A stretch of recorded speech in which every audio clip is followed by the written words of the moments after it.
bring you up right now. Mic check, mic check. Mic check, mic check.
From Eldridge Park in Orleans, the best team in the Eastern Division is back at home for the second game of a three-game homestand. The Orleans Firebirds on a three-game winning streak host the Brewster Whitecaps right here on the Birds Broadcast Network. And hi again, everybody. Gareth Kwok alongside my partner, Carlo Jimenez. So glad you can join us here on this Monday night. Orleans right now the hottest team in the East. Winners of 3 straight. And if you like offense, well, you've come to watch at a good time. 39 runs the last 3 games combined and an 8-3 win over Chatham last night on the 4th of July from Eldridge Park.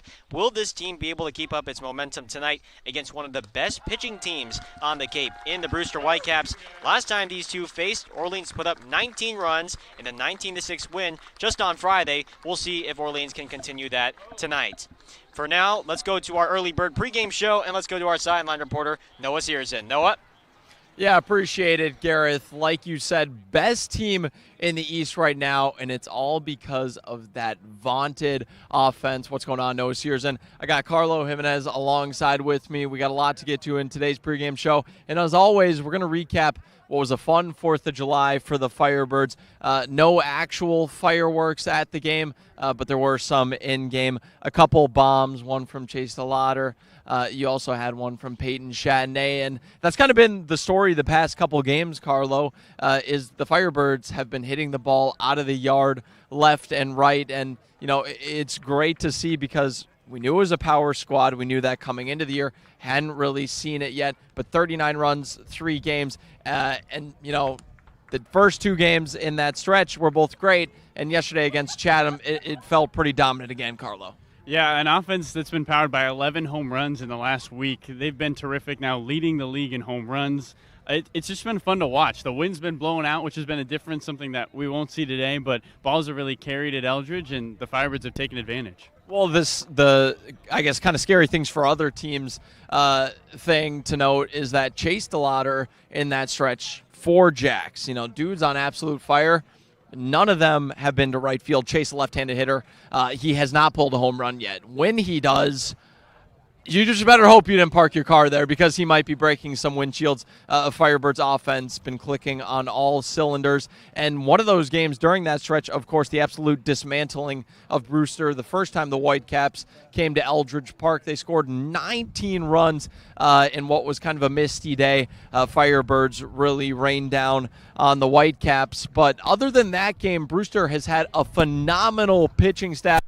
So, Carlo, I think it's safe to say that, Firebirds probably won't put up 19 today, and Brewster Whitecaps pitching probably looks a lot better. Yeah, Brewster gave up 18 hits, and then the next day they gave up 2 hits. So this is a pitching staff that's really, really good. Take out that game against Orleans here on July 2nd, and actually they have the second best ERA in the league and have given up the third least amount of home runs. So it's a strong staff that kind of had an off day, and the Firebirds really took advantage. We'll see if they'll have their stuff on today. Well, and that's one of the weird things about this Cape schedule. Firebirds literally just played Brewster a couple days ago, but you kind of have to have a short memory because they can't come into this one thinking that Brewster is going to be easy pickings. It's a very talented squad, very talented pitching staff, and while they may not be one of the best hitting teams in the league, they've really struggled from the plate.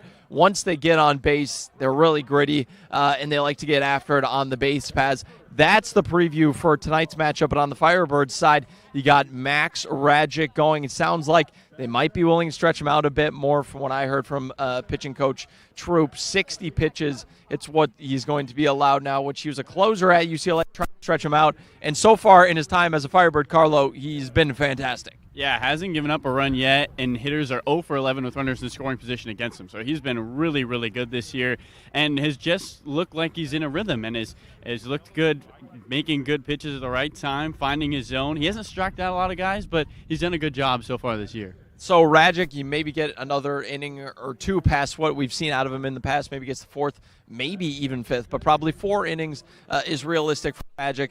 Then we're going to get Philby. We know how much Kelly loves that UCLA to UCLA connection. This is also going to be the game for Connor Thurman. He heads out tomorrow, a regular starter in the rotation, so it's going to be interesting. There's kind of going to be 2 starters going for the Firebirds. That's the pitching matchup for Orleans. But when we're talking about this game, I don't know if the Firebirds are going to be able to keep at the 13-run a pace game they've been at, but offense clicking on all cylinders. Brewster pitching, other than the game at Orleans, has been fantastic, so something has to give. It'll definitely be a fun one to say the least. But if we're thinking about what the Firebirds need to do to win this game, we're going to do what we always love to do here. We're going to throw down our keys. So I'm going to start with you, Carlo. What's your key to the game if the Firebirds want to secure their 4th win in a row? Yeah, it's going to have to be clean fielding on the base paths. This is a Brewster team that has stolen 25 bases this year. Katuitt is in second place in stolen bases. They've only stolen 16, so they love the run. A 182 hitting average as a ball club, so they don't get on a lot, and they're going to try to play a lot of small ball today. Garrett Gillimet behind the plate is going to be tested. It's can the Firebirds just have clean plays, give up a stolen base, but don't give up an extra 90, a wild pitch that brings a run home like we saw yesterday. Can they have a clean fielding night here at Eldridge? Yeah, I know the first time that the Firebirds played Brewster, I talked to Garrett before the game. He caught that one as well, and he said he's really ready for them to run on him. Might call the game a little bit differently if he's up 0-2 on a guy. Might be more willing to do a pitch out, try to catch a guy on the base paths. So Garrett's ready, but will definitely be a challenge. That's a great key. Mine is more on the mental side, and it's be confident in the batter's box, but not cocky. And I don't think it's necessarily going to be a problem for this Firebirds team, but it's really easy to lose track of how hard baseball is, how hard hitting is when you're doing so great. A lot of these guys, Rylan Thomas, he's been tearing it up the entire year. Chase DeLauder's on fire right now. Tyler Locklear, some of the power guys are on fire, so they have to come to the plate with that swagger, but you also can't be cocky. Everybody that plays in the Cape Cod Baseball League are all talented and all earned their spot here, and they're looking to knock off a hot squad. So if you want to ride in to a potential matchup against Bourne in which they're undefeated tomorrow and come off a win tonight, you got to be confident but not cocky in the batter's box. Those are our keys to the game. Once again, it was Carlo Jimenez. I'm going to give him the time. Get back to the booth and rejoin his partner, Gareth Kwok. But I'm Noah Searson saying so long. Thank you so much for tuning in to the Early Bird pregame show. I'll send it back to Garrett for anthems, and then we'll have first pitch. All right, thanks so much, Noah. early bird pregame show. So glad you can join us. The Firebirds have taken the field here at Eldridge Park, and we are now going to have our rendition of the national anthem here.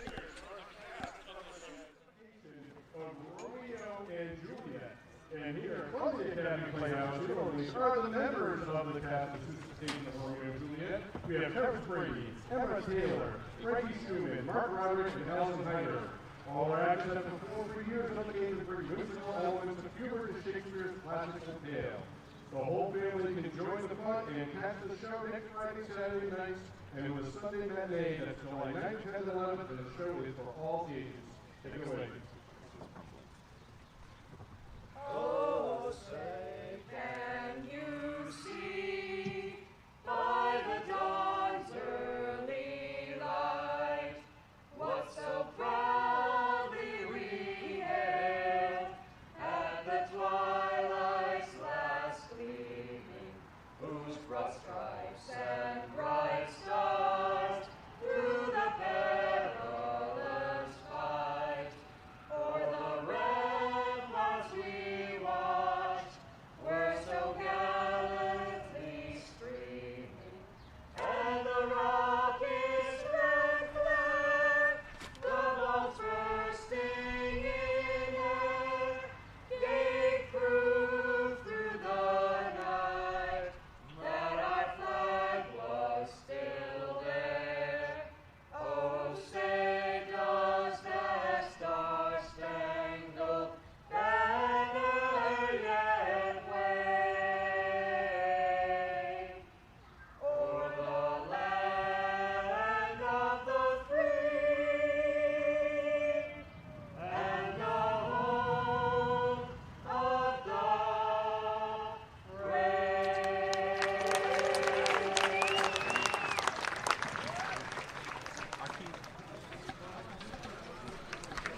Thank you. Very good. Thank you. All right, nice rendition of our national anthem here at Eldridge Park. And the Firebirds are set to go for the second game of this three-game homestand. Winning last night on Independence Day against Chatham 8-3 in front of a sellout home crowd, and another good crowd in attendance for tonight for this Monday night edition of Orleans Firebirds baseball. Let's take a look at the starting lineup for Brewster for manager Jamie Shevchik. Leading off will be the center fielder Colin Davis from Wofford. He's been one of the best hitters on the Cape so far. He'll lead off. Hitting second will be Jake Thompson, the first baseman from Oklahoma State. Batting third will be Zach Neto, the shortstop from Campbell. He's done a nice job so far in limited action. Hitting fourth will be Spencer Jones, who will be making his first start. He just came in from Vanderbilt after their College World Series run. He'll hit cleanup. Hitting fifth will be Sean Gusenberg, the second baseman from Northwestern. Hitting sixth will be Dylan Carter, the Texas Tech left fielder. Hitting seventh will be Mac Bingham, the designated hitter from the University of Arizona, making his first start of the summer. Hitting eighth will be Curtis Byrne, the rising sophomore from TCU, and he'll catch. And then batting ninth will be Alex Freeland, the University of Central Florida third baseman, hitting ninth. Defensive alignment for Orleans tonight for manager Kelly Nicholson. Connor Cox in left field, Jared McKenzie in center field, Chase DeLauder in right field, Tyler Locklear at third base, Benjamin Blackwell at shortstop, Peyton Chanier at second base with Matt Goodhart at first base. And behind the plate doing the catching is Garrett Guillemette for Orleans starting pitcher tonight. It is the rising sophomore from UCLA, Max Rajic, 6 foot, 205 pounds from Fullerton, California, making his third start of the summer. And he's done a terrific job for Orleans so far. Has not allowed an earned run in 2 starts. He's thrown 6 innings, 7 strikeouts, no walks over 4 hits. He might have a little bit more leash tonight, as you heard on the early bird pregame show. First pitch to Colin Davis is a fastball up high. And we get things started at 6:57 p.m. local time, so much earlier, about 3 minutes earlier than usual, than the 7 p.m. slated start. 1-0 pitch to Davis. And on the ground to third, past the dive of the third baseman, Locklear in the left field for a base hit. And that's how this game gets started. A leadoff hit from Colin Davis, who's been one of the best hitters on the Cape so far. As a matter of fact, he is second on the Cape in batting average with a .353 average, and he can add a little bit more to that total with that leadoff single to start off the game. Gotta watch Davis here, Gareth. He has stolen 10 bases this season already for Brewster. A Brewster team that loves to run.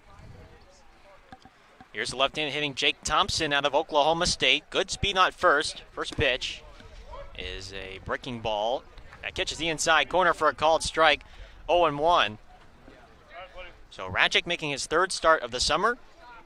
Was originally a closer in his first year with UCLA as a freshman.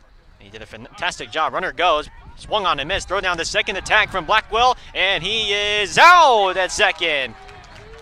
Garrett Guillemette. As you heard on the pregame show from our sideline reporter Noah Sears, and Guillemette, he's aware of how fast and how aggressive these Brewster runners are on the base paths. And as you know, he's out. He's trying to appeal that he wasn't tagged. And Davis is slowly walking back to the dugout. He's taking his time out there, folks, as he walks back. He certainly doesn't seem to agree that he was tagged out. Nevertheless, one gone here. Nobody on now, and the 0-2 pitch. Ground ball through the right side of the infield and past the dive of the second baseman, Chanier. And already a second hit for Brewster. And Thompson aboard now with a hit. So a runner on first with one out, and here comes Zach Neto. Well, a huge throw out by Garrett Guillemette, especially now that Jake Thompson is aboard. And a Brewster team, Garrett, that struggles hitting the baseball. Bottom in the league in average, and already 2 hits early. Here's Neto. First pitch. Line drive right field. That is going to be foul headed onto the hill. 0-1 to Neto. Rising sophomore, the shortstop at Campbell, hitting .333 on the season. He has a home run and 4 runs batted in. That home run came on Friday off Hayden Thomas to right center field in the first inning. A 1 pitch, breaking ball blocked by Guillemette, the catcher. Count even at 1. So Neto, he's able to show off his power stroke back on Friday, but Orleans, they just had more power in general. 7 home runs from the Firebirds that game, the last time these two met, just a couple days ago, and a 19-6 win for the Firebirds. 1-1. Breaking ball taken down low for ball 2. 2-1. So Rajic, who came in and finished his first year with UCLA, was a closer, had 7 saves for the Bruins, and a 1.65 ERA, although John Savage and the Bruins, they want to convert him into a starter, and he's trying to ease into that here this summer. Pitch is grounded to short. Blackwell has it. Underhand flip to second for 1. The turn to first from Chanier. Double play. Nicely turned by the Orleans Firebirds middle infield. 6-4-3, and the side is retired.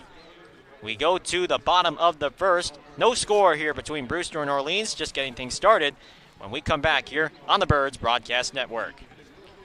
The Cape Cod Baseball League would like to welcome our new sponsor, Mosquito Mary's, a locally owned, family-operated business that provides all-natural mosquito and tick control services. Call 866-ASK-MARY or go to MosquitoMarys.com. Mention the Cape Cod Baseball League and get your first treatment for only $29.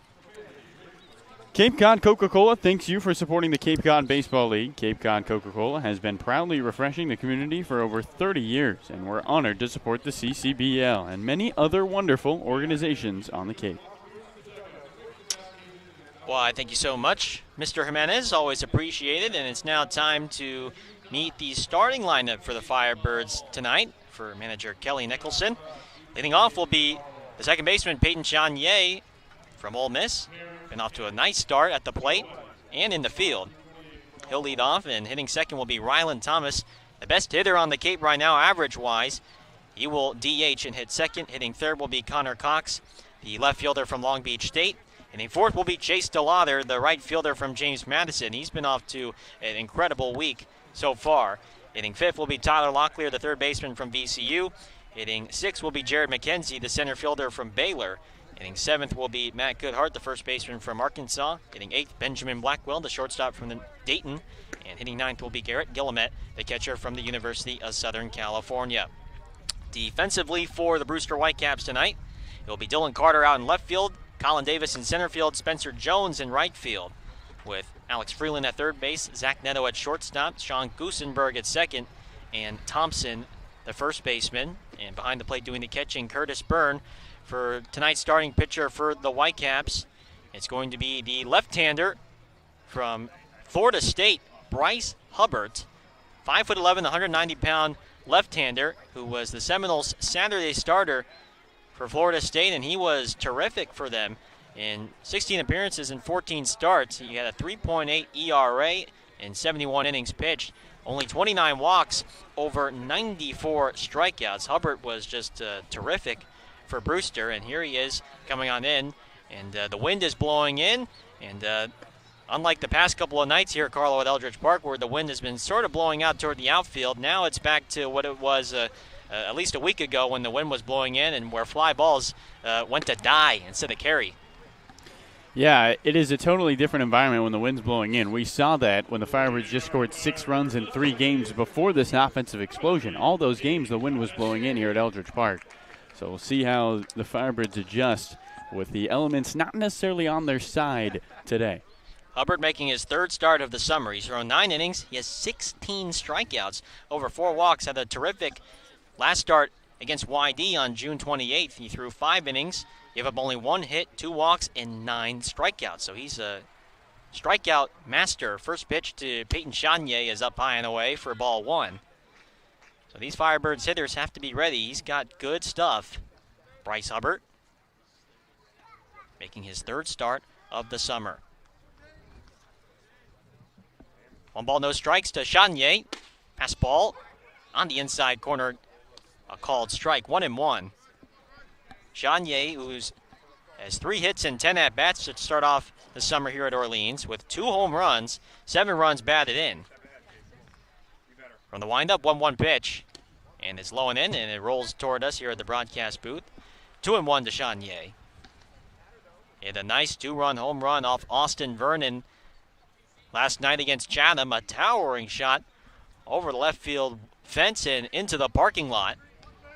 He's surprised us so far with his power. 2-1 pitch is up high. So the count 3-1 now to Chanier with Ryland Thomas on deck. The weather tonight still relatively overcast. It's cloudy. Sun trying to peek through the clouds off to the right. 3-1 pitch. Swinging a foul straight back. And count is full 3-2 here to Chanier.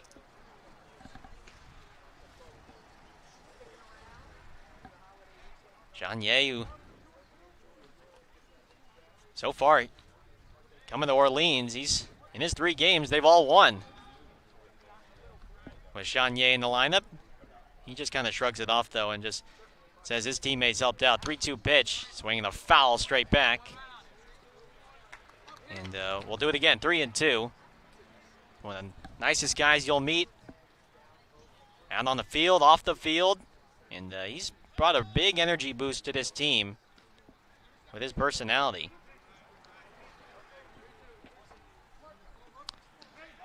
So the count. Yeah, Chanier trying to argue that the count was 3-2. Home plate umpire Mickey Garcia says it's 2-2. Now I thought it was 3-2 as well. The scoreboard has it as 2-2. Chanier trying to argue it's a full count, and now the home plate umpire Mickey Garcia will gather his quarter umpires here, Ronaldo Lockram and Mike Hinojosa, to get a confirmation here on the count. Carlo, I thought it was a 3-2 count, and Chanier certainly thinks so as well. Umpires seem to disagree that it's a 2-2 count. And so after the conversation, it is indeed a 3-2 count. And now the Brewster dugout wondering how come it's 3-2. That's the right call. Chanier had a 3-1 count, and then he fouled that pitch back. Hubbard, 3-2 pitch. Breaking ball, looped down the left field line, headed for a foul line out of play. And so Chanier and Hubbard in early battle here to begin this ball game. Again, clouds covering most of Eldridge. A little bit of blue sky, but again, sun trying to peek through the clouds off to the middle school down the right field line. 3-2 pitch. Chanier pops it up. Right field line. Giving chase the first baseman Thompson. Loses the hat. That's going to fall onto the hill out of play for a foul ball. With all these foul balls, Gareth, Peyton's getting a really good look at what Bryce Hubbard throws. And so when he goes back to his dugout, whether it's after he comes home to score or after the inning, he's going to have a great scouting report on the starting pitcher for the rest of the guys down the lineup. Hubbard gets the sign from the catcher, Byrne. Here's the 3-2 pitch. And a breaking ball swung on and missed. Chanier goes down swinging. And there's the first out of the first. A strikeout of Chanier. One down here in the bottom of the first inning. So here comes Rylan Thomas out of USC. Thomas hitting .457 with 6 runs batted in on the summer. First pitch, very high with the fastball. 1-0, pardon me. Thomas with 16 hits in 35 at-bats. He's the best hitter on the Cape right now when it comes to batting average. 1-0. Fouled off the mask of Byrne, and it's 1-1 now. Second best hitter in the league when it comes to average is Brewster's Colin Davis, as a matter of fact. He's hitting only .353. Rylan Thomas is hitting .457. It's a full 100 points better than the next best guy. 1-1 pitch, slapped foul, look out, headed toward the Brewster on-deck circle, toward the Bat Boys, and now it's 1-2 to the Orleans designated hitter, Rylan Thomas. Thomas, who had a big game for him last night, had a 4-hit game with a 2-run single to left. Hit on the ground up the middle. Backhanded stop by the second baseman Gusenberg. Throw on the run. Not in time. And add another hit to Rylan Thomas. That's now 17 hits for him on the summer.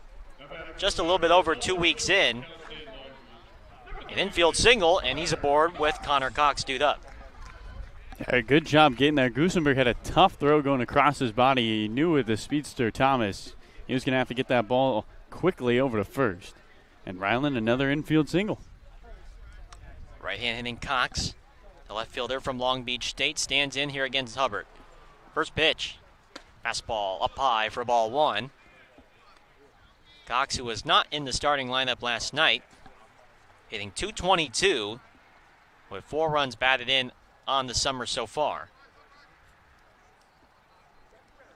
Inning in the 3-hole tonight. 1-0, and now Hubbard with the throw over to first in the dirt. Dug out by the first baseman Thompson. Thomas, who does have good speed, did have his first steal on the summer last night against Chatham, late in the game. 1-0, and a fastball pumped in there for a called strike, 1-1. Cox, who had a nice spring season for Long Beach State in the Dirtbags. He hit .366 with 7 homers, 29 runs batted in. Now a snap throw that goes past the first baseman Thompson and down the right field line. Thomas is going to hold around the second, and he's going to stay at second base. And that will go as an E1 on Bryce Hubbard, who tried a snap throw over to catch Thomas at first, and that went wide right and down the right field line toward that side fence. So Thomas now in scoring position with 1 out here in the last of the first.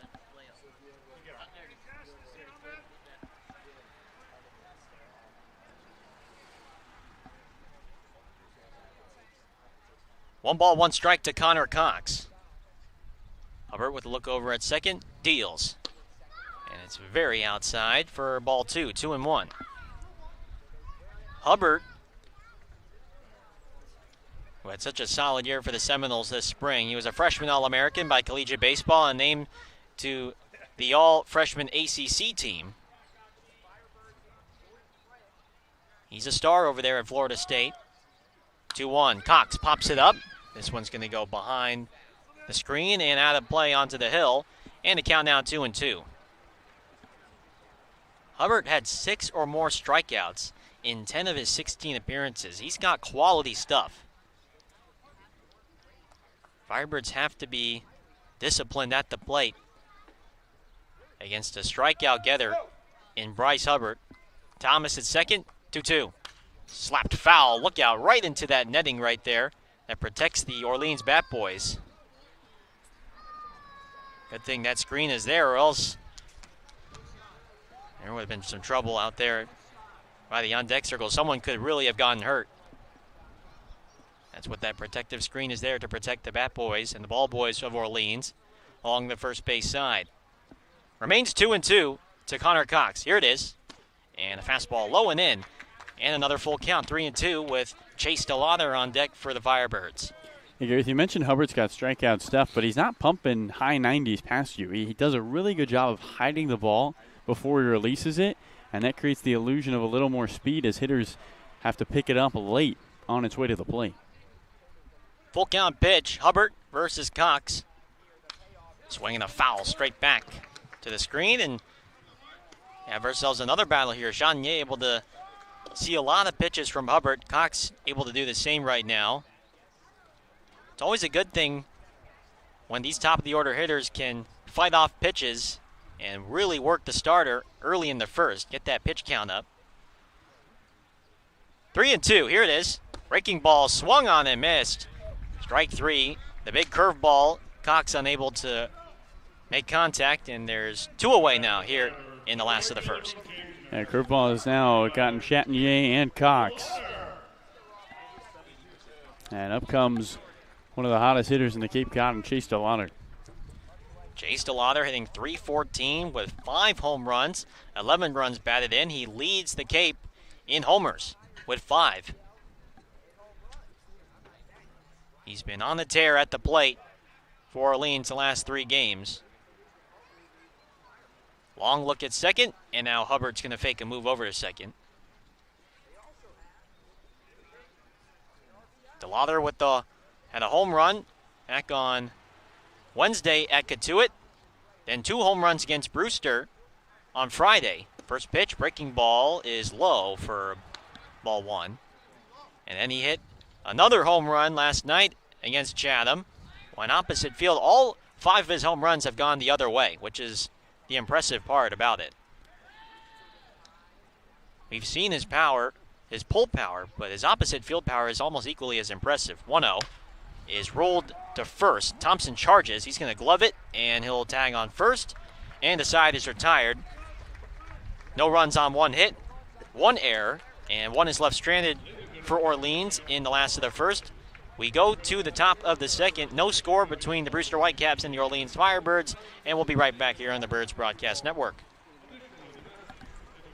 Well, Gareth, let's do our alumni spotlight here on our Firebirds broadcast. Today, our alumni is from 1983, and it's Chip Hale, who was just named today to the University of Arizona to be their head coach for the Wildcats.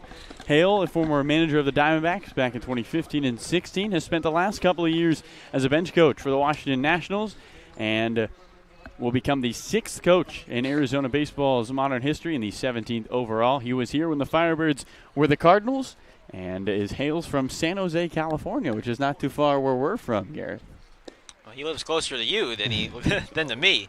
But that's a great alumni spotlight, Chip Hale. Congratulations to Chip on becoming the next head coach of Arizona baseball. That program went to the College World Series this year, and hoping that Chip can do the same moving forward in his tenure with the Wildcats. So congratulations there. That's our Orleans Firebirds alumni spotlight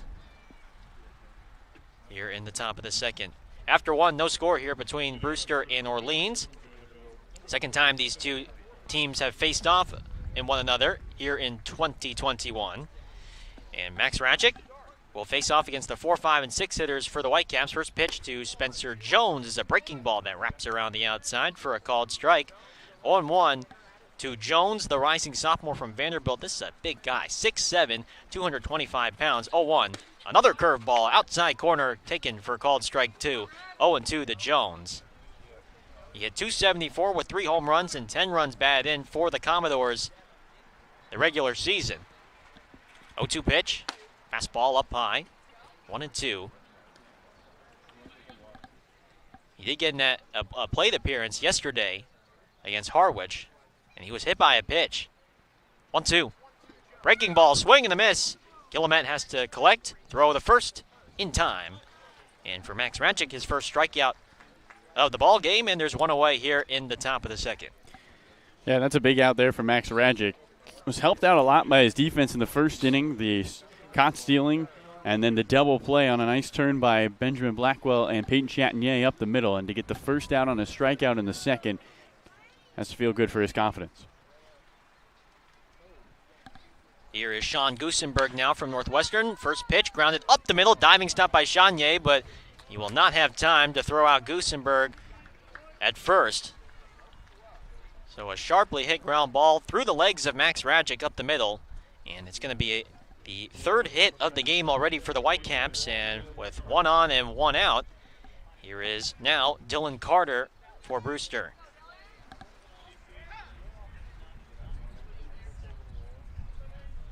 Dylan Carter, rising sophomore at Texas Tech.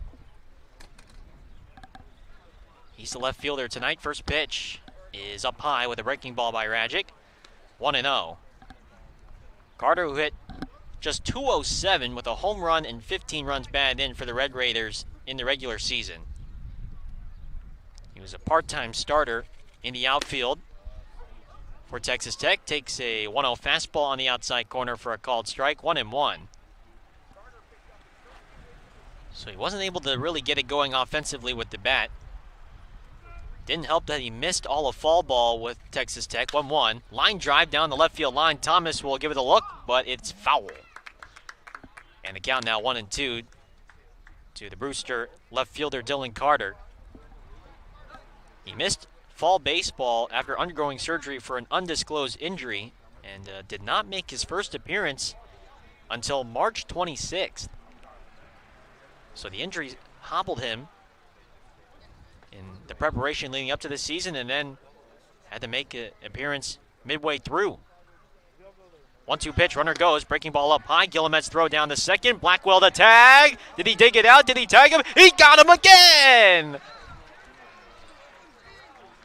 Guillemette guns down a Brewster runner for the second time. Give credit to the shortstop Blackwell for digging that one out of the ground. And then the high tag to nab Gusenberg at second. Second time they've been caught stealing. And there's two away now here in the second. That pitch was a ball, 2-2 now. Rajic gets the high strike as Carter is rung up by home plate umpire Mickey Garcia. And that is how the inning ends. Entertaining way for the top of the second to end. We now move to the last of the second. No score between Brewster and Orleans when we come back here on the Birds Broadcast Network.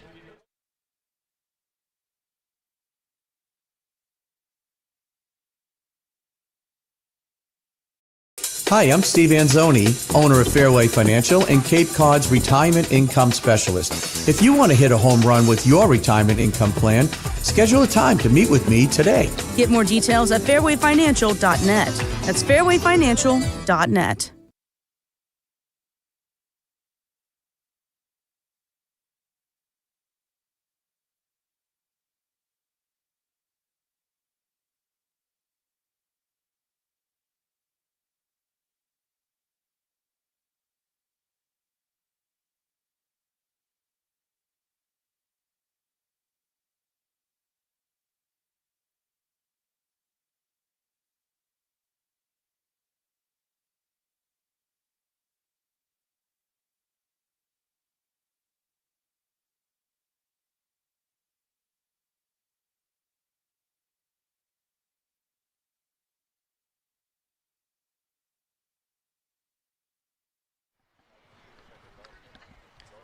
Bottom two from Eldridge Park. No score between Brewster and Orleans. Pretty entertaining way to end the top of the second. Garrett Guillemette throwing out a second Brewster runner already in this game. That one from his knees to catch Sean Gusenberg trying to take second. And then a lenient call, a generous call from the home plate umpire Mickey Garcia on the strikeout by Rajic to Dylan Carter on the very next pitch. And that's how Rajic got out of the inning. So we're now in the last of the second. Bryce Hubbard back out on the mound. And he will face off against the 5, 6, and 7 batters for the Firebirds. Tyler Locklear, Jared McKenzie, and Matt Goodhart dude up for Orleans. What's even more impressive, Gareth, about Garrett's 2 caught stealings already today is this a team in Brewster that has only been caught stealing 5 times in their 30 attempts. And they've already been picked off twice. Yeah, especially on that last one there with Guillemette catching Goosenberg in the top of the second. I didn't think Guillemette was going to be able to get him, given that he was throwing from his knees, and you have to get a lot on there to get the runner out at second. But it was a great tag by Benjamin Blackwell to dig out the low throw and then tag him out for the caught stealing. Here's Tyler Locklear, who takes the first pitch very high for ball 1. One ball, no strikes to the VCU third baseman, Tyler Locklear. Brewster's coming off a 7-0 win yesterday at home versus Harwich on 4th of July. 1-0. Locklear takes a high strike. Count even at 1. And with the win yesterday by the Whitecaps against Harwich, it snapped a 2-game skid. They come into this game with a record of 5 wins, 4 losses, and 2 ties. Locklear on the 1-1, bounces it to second, and it goes past the second baseman, Goosenberg, and into shallow right as he kicks it around. It'll go down as an error for the Brewster second baseman. Just a ground ball. Goosenberg ranging to his left should have been able to make a routine play, and instead, leadoff man on the board for Orleans. So here's McKenzie now, lefty on lefty matchup. First pitch. High fastball, check swing. Did he go around? No. Says third base umpire Ronaldo Lockrum. It's 1-0.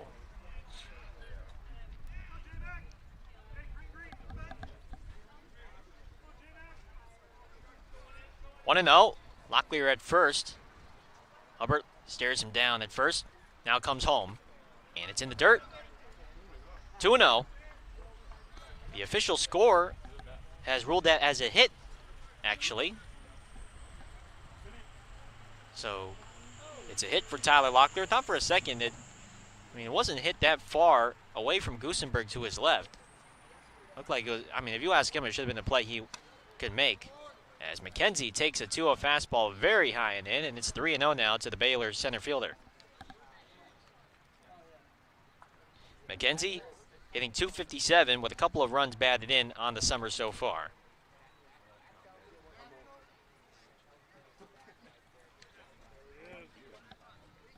Three and 0 to McKenzie. Here it is. Fastball right in there for a called strike. 3-1. So Brewster 5-4-2 heading into this game. Orleans with a record of 6-4-1. They're in first place by, you rule it by winning percentage in the East. And now time is called. YD, they have more points than Orleans. YD has 14 points over Orleans' 13. But they do have an additional game up on the Firebirds. 3-1 pitch to McKenzie. And it's lined to left field, hit pretty well. Going back a couple steps now to his right. Straightening up and making the catch is Dylan Carter out in deep left field for out number 1.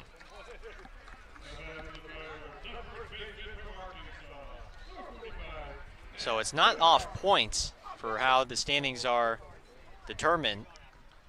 It's off that winning percentage. In Orleans, they have a better winning percentage than any other East Division team right now. As Matt Goodhart from Arkansas stands in. First pitch from Hubbard is swung on and fouled off to the left, headed for the trees beyond Route 28.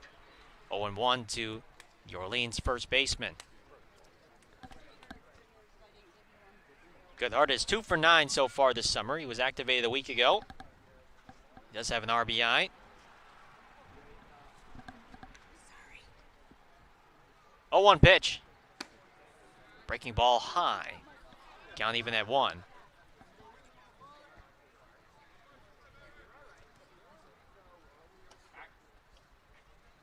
Bourne Braves still undefeated. After winning last night, they come to town here to Eldridge tomorrow night. 1-1 pitch. Breaking ball high, almost hit Goodhart near the helmet area. It's 2-1. Yeah, and Hubbard's not happy with his control right now. Saw him slap the dirt after that last pitch. Got lucky on the McKenzie hard hit ball to left. Locklear with his lead at first. He reached on an infield hit. 2-1. Swinging a high pop-up third base side, shallow left field. Third baseman Freeland calling for it. He's right on the foul line, and he makes the catch for out number 2 here in the second.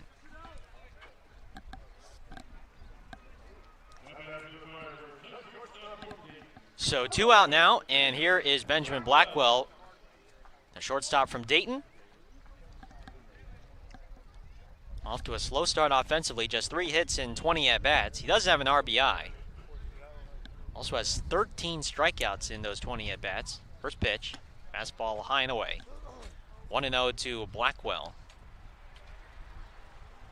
who is starting to see some regular playing time since the departure of Jordan Sprinkle to Team USA back on Wednesday. 1-0 pitch, breaking ball up high. Count 2-0 now to Blackwell.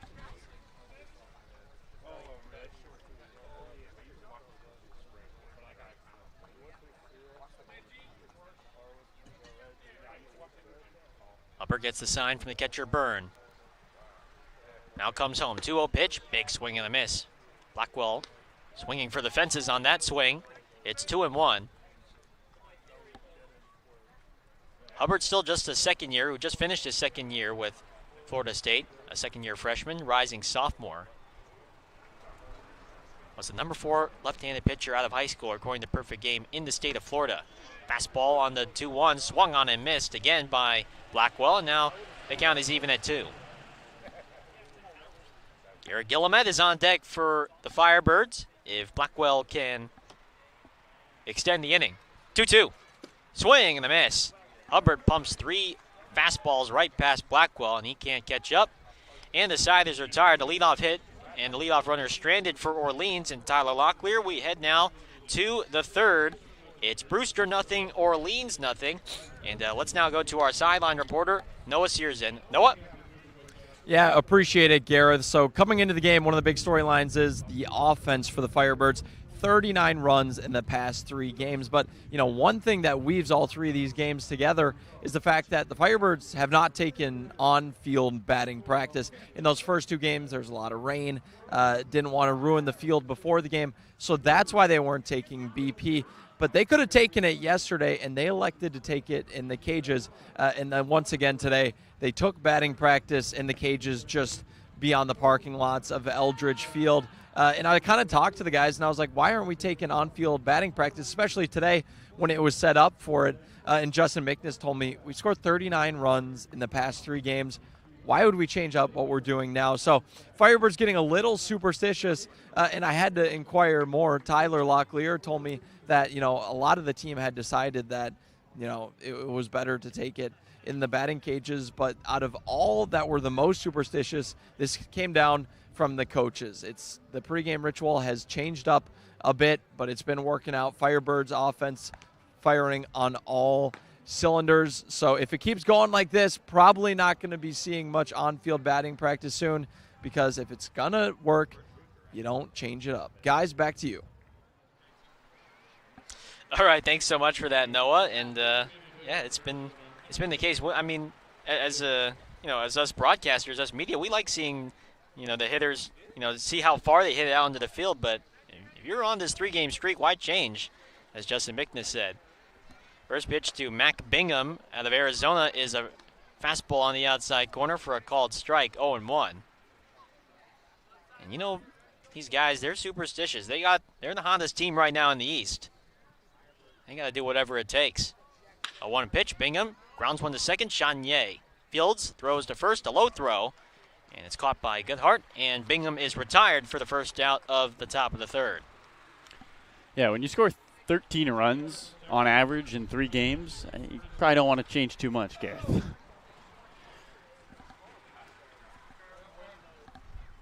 So nobody on, 1 out, and here is now Curtis Byrne, the rising sophomore from TCU. And Brewster's starting catcher, Ratchik from the windup. First pitch, Fastball is up high for ball 1. Byrne with just 3 hits and 16 at-bats so far on the Cape. He does have a run batted in. 1-0. Swing and a miss. Fastball past Byrne. Count even at 1. Byrne, who did not receive a ton of playing time for TCU this season, only made 6 starts and appeared in 16 games. 1-1 pitch. Byrne grounds one over the short. Blackwell collects, sets his feet, throws to first, takes Goodhart off the base. Goodhart makes the catch and applies the tag on Byrne, who tried to avoid Goodhart's tag by diving underneath him, but is unsuccessful. And the out is recorded for out number 2 here in the 3rd. And Matt Goodhart continuing to prove why he deserves that everyday spot at first base, Gareth. The dig out on the Chatinier throw and then a nice tag there. He has been a very solid first baseman for this Firebirds team. Yeah, Goodhart has been improving defensively at first base, and no Jack Moss. Jack Moss has been released from the team. We'll have to give you an update when we get one. As the first pitch to the left-hand hitting Alex Freeland is outside for ball 1. So right now it's Goodhart at first base. Julio Marcano getting occasional starts there as well, but the 1-0 pitch to Freeland down low, 2-0 now. Freeland, the switch hitting third baseman from UCF with just 3 hits and 22 at-bats. Rajic from the windup, 2-0 pitch. Curveball outside, 3-0. Rajic in his last start, he pitched against Harwich in the home win. 2-1, the final score. He pitched 3 scoreless innings, gave up 3 hits and 3 strikeouts. Pumps in a 3-0 fastball on the inside for a called strike, 3-1. And so Rajic will ask for a new baseball, and so while he is making his 3rd start of the summer, the pitch limit has been increased to 60 now. That's what we've heard. 3-1 pitch is low in the dirt for ball 4. And so Rajic gives up a 2-out walk here to number 9 hitter for Brewster, Alex Freeland. First walk issued by Rajic tonight. And now the lineup cards flipped, and here is Colin Davis. So it's good to see Rajic starting to get his arm acclimated and adjusted to what it's like to being a starter. No longer does he come in for a full sprint. It's now a marathon that he's going to have to get used to at UCLA. First pitch to Davis, big breaking ball over the middle for a called strike. 0-1 to the Wofford center fielder, Colin Davis, who led off the game with a single on the ground through the left side of the infield. 0-1 pitch. Hit on the ground, and nobody's there on the right side of the infield. Into right field for a base hit. Chanier, the second baseman, was shaded up the middle, and there was a wide open hole through the right side, and nobody there to make the play. So it's another hit for Brewster. Second hit of the game for Colin Davis. And here is now the Oklahoma State first baseman, Jake Thompson.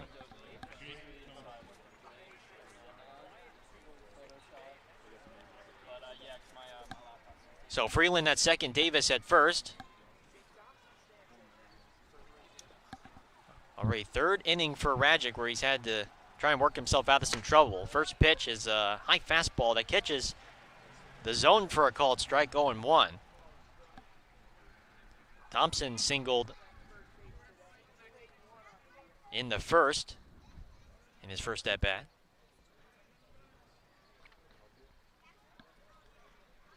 Rajic at the set. 0-1 pitch. Fly ball hit well, deep left field. Left fielder Cox near the fence, just shy of it, and he settles underneath it to make the catch. To retire the side. Rajic works himself out of another inning of trouble. It's 3 scoreless for the UCLA right-hander as we now move to the bottom of the 3rd. It's Brewster nothing, Orleans nothing, and we'll be right back here on the Birds Broadcast Network.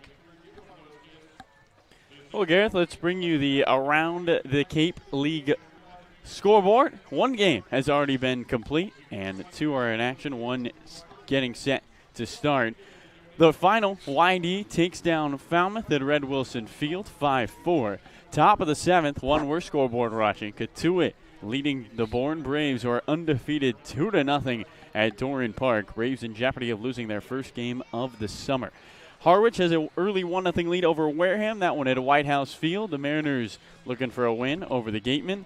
And one yet to get going. Hyannis and Chatham, according to Point Street, has not started, which is interesting because Chatham games start at 7 o'clock. So not sure what the wait is there, but they have yet to throw the first pitch. Really? They've yet to throw the first pitch. Well, that is very, very strange. Maybe we'll, Carlo, if you can go on the Twitter sphere and maybe see what's the score update there between Chatham and Hyannis. And yes, that's something to monitor. Katuitt 2, Bourne 0. Yeah, it looks like point streak is incorrect. In fact, Chatham leads the Harbor Hawks 4-0, bottom of the 4th there at Mickey-owned Park. So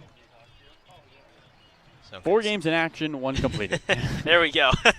Katuitt 2, Bourne 0. Braves in danger, and I think for a lot of Firebirds fans, they're hoping Bourne can pull out the victory, and then when they welcome the Braves tomorrow night, that have a chance to end their undefeated streak. But Katuitt's on the verge of doing so there, so we'll have to monitor that, and we'll have another Cape Around the Cape League score update for you later on in the game, as the 9-1-2 hitters here against Bryce Hubbard are due up here in the last of the 3rd. Guillemette, Chatinier, and Thomas. First pitch to Guillemette.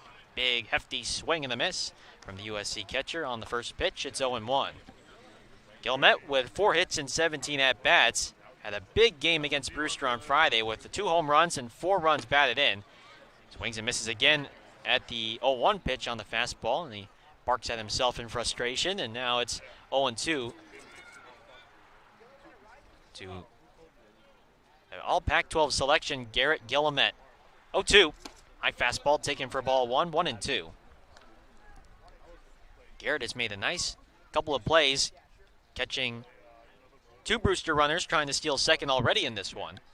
It's a Brewster team that likes to run. 1-2, breaking ball, chopped to second. The second baseman, Goosenberg fields, throws to first, and it's in time to get Guillemette for out number 1 here in the 3rd.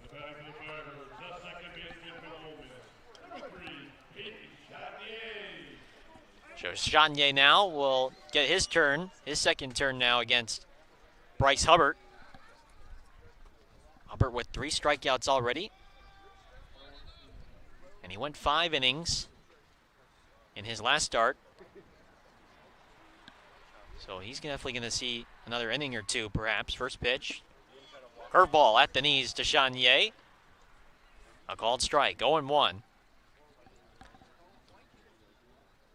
Clouds have started to subside here at Eldridge Park, now moving along beyond right field.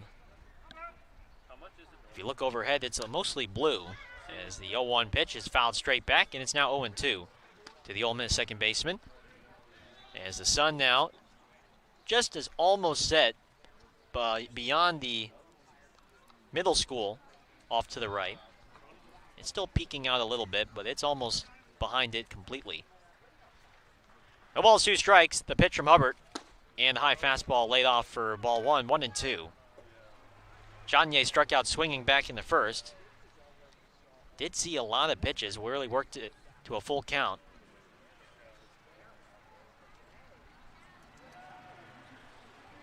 Hubbard shakes off Byrne once, twice.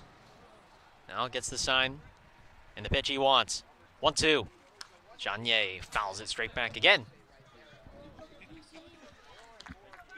Remains 1-2 to Chatinier, with Ryland Thomas on deck for the Firebirds, trying to make it 4 straight wins for Orleans as we enter the 3rd week of the regular season here in the Cape Cod Baseball League.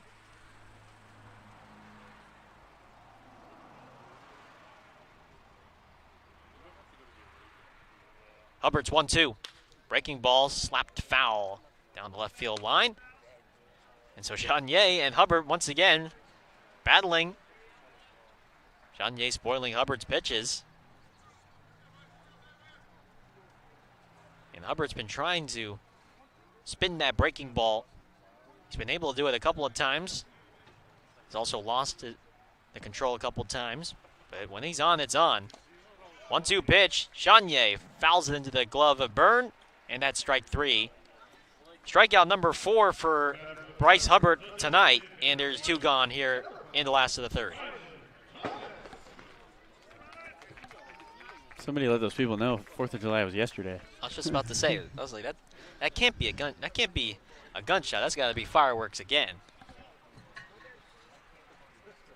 4th of July. Had ourselves a great day yesterday at the 4th of July parade in the morning at 10 a.m. in downtown Orleans, and truly a fantastic experience for all of us as Rylan Thomas lays down a beautiful bunt along the third base line. The throw to first, though, nice play by the third baseman Freeland to pounce on that bunt and throw out Thomas by about a step to retire the side. 1-2-3, 3rd inning thrown by Bryce Hubbard as we now move to the 4th. It's Brewster nothing, Orleans nothing. And for now, let's go to our sideline reporter, Noah Searson. Noah? Yeah, appreciate it, Gareth. So end of the 3rd inning, you know what that means, it's trivia time. Nobody got the question last night. It was about the 2019 4th of July game. Matt Goodert, the answer. So a little disappointing, but I think that you guys are going to get this one tonight. We're going to go over to the MLB. We just had all-star selections. So the trivia question is, how many former Firebirds were selected to this year's all-star team? And bonus points to anybody who can name all, I almost said the number there, can name all of the ones that made it. So how many, and then bonus points if you can name who did it. That's a trivia question today. We'll make sure to get it up on Twitter. Tweet at Orleans Firebirds, and we'll read the winner at the bottom of the 8th. But for now, I'll send it back to Gareth for the call in this one. Thanks so much, Noah. Really appreciate it. Glad he caught himself there. Noah almost just gave the students the answers to the test there. It was close. It was close. So the top of the 4th we go. No score, Orleans and Brewster. And it'll be Zach Neto, the right-handed batter out of Campbell University. Max Rajic, for the first time this season, will open up his 4th inning of work. First pitch. Breaking ball. Misses inside, and the count 1 ball, no strikes. Neto grounded into a 6-4-3 double play back in the 1st.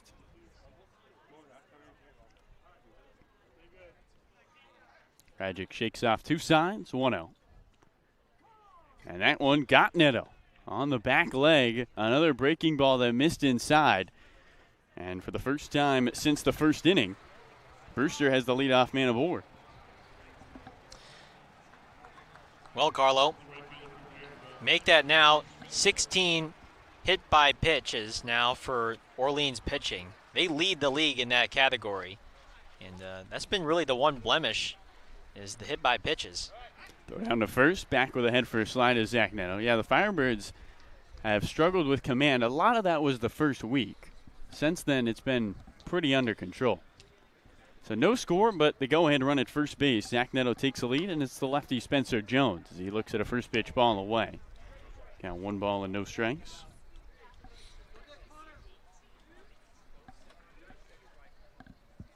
Rajic's 1-0 to the plate, off the outside. And the count 2 balls and no strikes. And now Guillemette wants to go talk to his pitcher. Zach Neto has stolen 4 bases this summer already. Although Garrett Guillemette has already picked off 2 Brewster Whitecaps trying to snag a bag. The big 6'7", 225 Spencer Jones digs back in. Sophomore out of Vanderbilt who had his first plate appearance in the July 4th win for Brewster, but was hit by a pitch. 2-0. Strike on the outside edge. Good pitch by Rajic, and the count 2 balls, 1 strike. And Jack Philby for Orleans is getting loose out there. The right-hander also from UCLA, and as according to plan, he's going to get loose. Neto leads at first. Here comes a 2-1. Swinging a ground ball to short. Blackwell, the shortstop, gloves it at the belt. Underhand flips to second. The turn from Chatinier, not in time. Jones just beats it out. It had to be quick. Peyton turned and tried to beat out the lengthy 6'7" Spencer Jones, but he's able to get the first in time. and reaches on a fielder's choice, 1 out in the top of the 4th. Chanier actually barehanded the feed from Benjamin Blackwell because he knew how fast that needed to be. The turn needed to be quick with Jones getting up the line quickly, and they almost got him. So now Sean Gunsberg, the right-handed batter, swings at the first pitch, misses everything. The count, no balls, 1 strike. Gunsberg, the junior out of Northwestern, one of the 4 hits today against Max Rajic.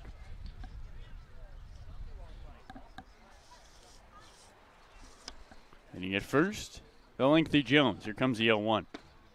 Misses away, snap back throw to first. Jones back with a head first slide. Check that was a strike on the outside. So the count, no balls, 2 strikes.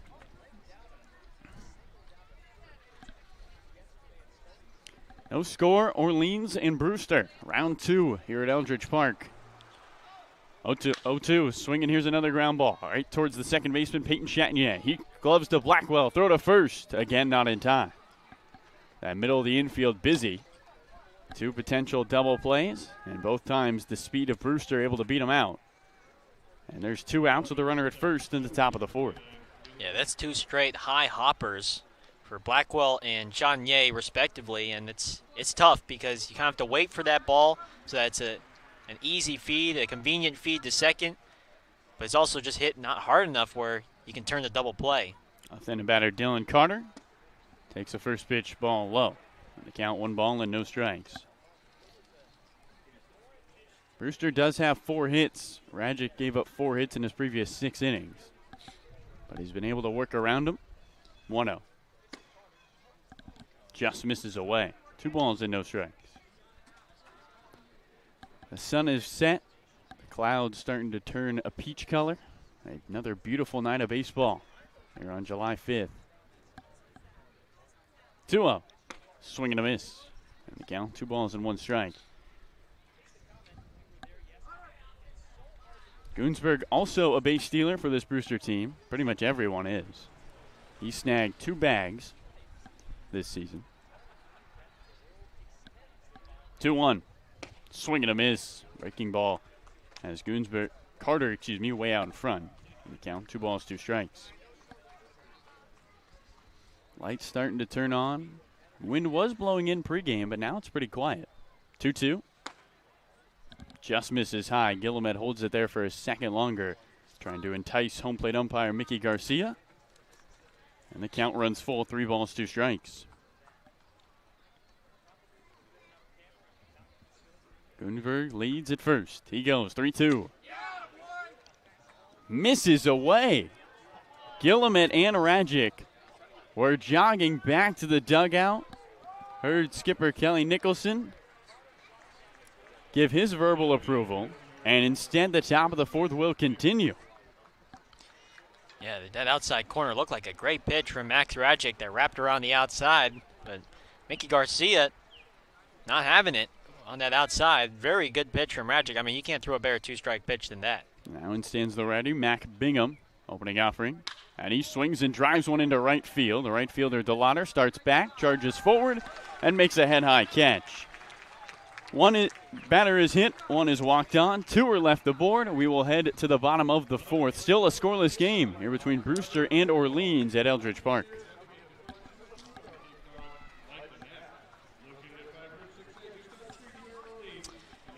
And fans, tonight's game is sponsored by Franklin Sports, the Cape Cod Baseball League. We'd like to thank Franklin Sports for their sponsorship. Franklin is yet again proud to be the official batting glove of the Cape Cod Baseball League. Throughout the summer, all 10 Cape League teams are wearing their own custom team batting gloves, courtesy of Franklin Sports. To order your favorite team's design or to create your own, visit franklinsports.com/custom. Enter code CCBL20 for 20% off your purchase. That's code CCBL20 for 20% off your purchase. From Cape Cod to the major leagues, only the best hitters in baseball wear Franklin gloves. And tonight's game is sponsored by Rogers Gray. Wherever you call home, from Boston to the South Shore, to the South Coast, to the Cape and Islands, Rogers Gray has you covered for all of your coastal homeowners insurance needs. Rogers Gray is a proud sponsor of the Cape Cod Baseball League. Learn more at rogersgray.com. Thank you so much, Gareth. Absolutely terrific reads. Thank you, as always. My pleasure. Bottom of the 4th inning here at Eldridge Park. So glad you could join us on this July 5th. a bank holiday, and right now a scoreless game between Brewster and Orleans. Bryce Hubbard remains on the mound, the big left-hander. Struck out 4 Firebirds so far today and has just allowed 2 hits to the hottest offense in the Cape, who has been quiet so far early. In this 4th inning, it will be Connor Cox, Chase DeLauder, and Tyler Locklear, the 3, 4, 5 spots for Orleans. 2 more pitches, for Bryce Hubbard. Another beautiful day here on the Cape Cod. Overcast in the morning, but seems like when baseball is being played at Eldridge, the sun starts to peek out always an hour before first pitch. Yeah, yesterday we had a beautiful sunset. I mean, it's just from time to time you get a picturesque sunset right along that right field foul line. And yesterday it was like almost a purplish, pinkish. I mean, you get a new color every game, it seems like, and some are better than others, of course. But yesterday's, I mean, a very fitting 4th of July sunset, just a nice pink purple. And again, we're just definitely grateful to have our home games here at Eldridge. So the right-handed batter, Connor Cox, to open up the bottom of the 4th. Scoreless game between Orleans and Brewster. First pitch. Checks his swing. Cox does not go, according to Mike Hinojosa, down the right field line. And the count, 1 ball, no strikes.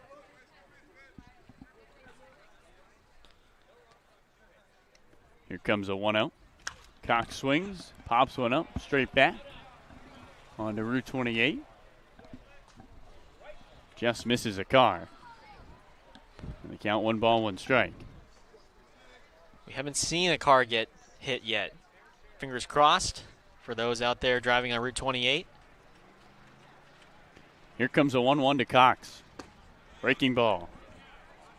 On the outside. And the count, 1 ball and 2 strikes. Connor Cox looking for a hit after going 0 for 5 against Brewster in that 19-6 walloping. He was the only Firebird without a hit. 1-2. And he swings and fouls one back.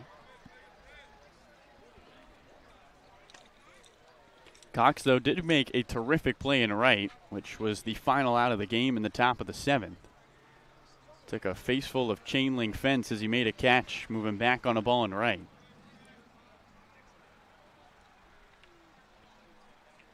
Hubbard's 1-2.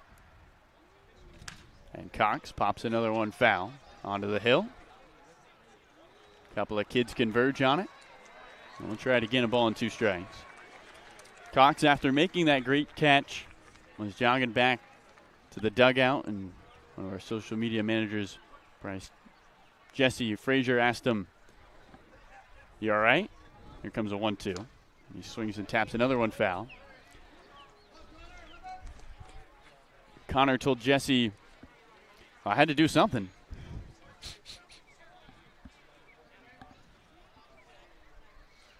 Base is empty, bottom of the 4th. No score, Brewster and Orleans here on July 5th. 1-2. And Cox swings and pops one up. Down the left field line over towards foul territory. Shortstop Neto calls off the third baseman Freeland and makes the catch for the first out of the bottom of the 4th.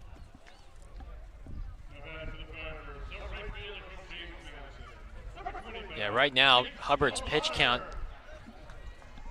right around 59 pitches through 3 1/3 innings pitched. So the Orleans Firebirds, although they have no runs on 2 hits, they've been seeing a lot from Hubbard and getting a lot from him. Left-handed batter Chase DeLauder looks towards the lefty Bryce Hubbard. Hubbard peeking over the top of that tan glove. First pitch. Just misses away. The count, 1 ball and no strikes. The flag out in center is quiet. Here at Eldridge Park, no wind-aided home runs today. 1-0 and a swing and a big chopper up the middle. Shortstop Neto charges in front of the second base bag. He gloves at the belt and goes across his body to first. DeLauder retired. And there's 2 away.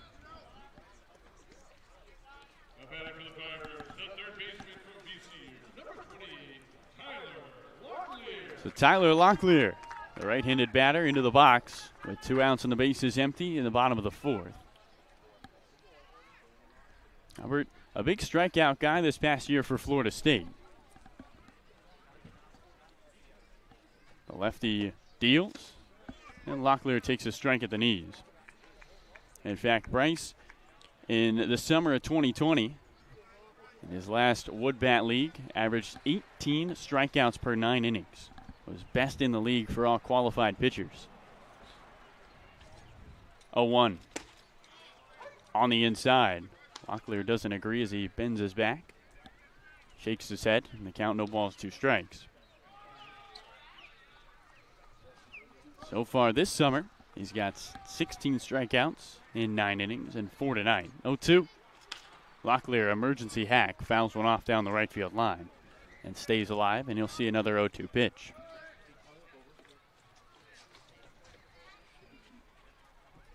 An overcast, cool, and a picturesque night at Eldridge Park. Summer baseball on the Cape Cod. Glad you could join us. 0-2. Locklear swings and slaps one into left field. This drops for a base hit. A 2-out knock for Tyler Locklear.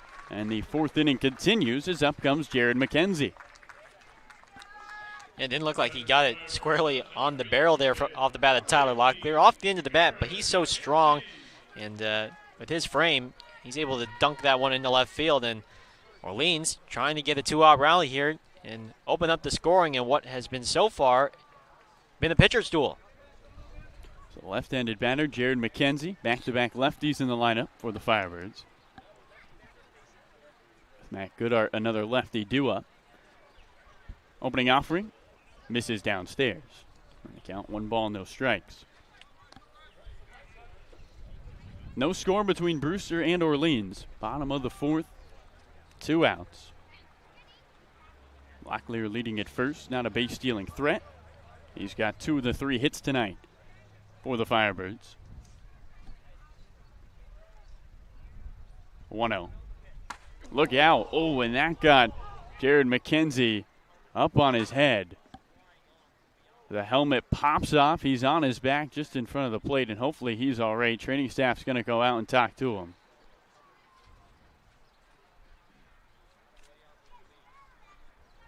Pitcher hovered back behind the mound, hands on his hips. Jared gets up. Jared has a face shield on his helmet there to protect any ball that comes in toward the face. I'm not sure if it got him on the face. Might have just got him squarely up on the forehead, but hopefully he's okay, and he's right now walking along first base. A big exhale from everyone here at Eldridge Park as Jared McKenzie is able to get up and jog down to first. I would be surprised. I'm not sure, actually, if you leave him out there. He looked all right. He got up quick. Yeah, and the last thing you want is for Jared to continue on, and if he may have any symptoms of, of course, don't want to speculate, but always want to be careful with injuries to the head. Anything that happens up to the head. It sounded like it got him in the helmet. The helmet popped right off. And you mentioned it, Gareth. He has that protector on the side of his face. Something new in baseball, relatively. Yeah, you're seeing a lot of guys have that little face shield in addition to already what they have on the helmet, because there have been so many scary incidents of balls that come in and it doesn't even catch them in on the helmet. It runs in onto their face and they break bones in their facial bones and cheekbones, and it causes surgery, and of course it's just scary recovering from that type of injury. So, and looks like Kelly Nicholson, the umpires, are discussing something here. Yeah, I wouldn't be surprised if Kelly wants a substitution here for Jared, but doesn't want it to go against one of his subs he has in this ball game. One of his guys off the bench. Mikey Garcia, is going to go over towards the Brewster dugout and talk with Jamie Shevick.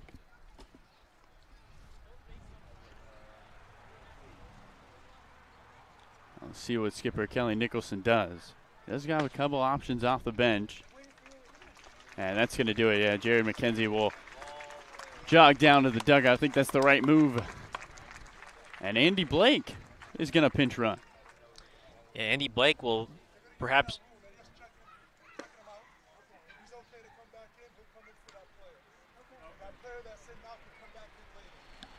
Okay, so the home plate umpire Mickey Garcia explaining to us and in the bird's nest at the press box that Blake is being inserted right now as a pinch runner. McKenzie has not been out of this game. He has not been fully substituted out. He's just coming out. They're going to check on him, make sure he's okay, and he's eligible to come back into the game if he's all right later on. But for now, at least Blake will pinch run. Maybe we'll see a guy out there in center for a couple innings before Jared re-enters. So in stands Matt Goodhart with 2 on and 2 out. Orleans trying to bring a run home in the bottom of the 4th. First pitch. Strike on the inside part of the plate. Count, no balls and 1 strike. A scary sight, and hopefully Jared McKenzie's all right.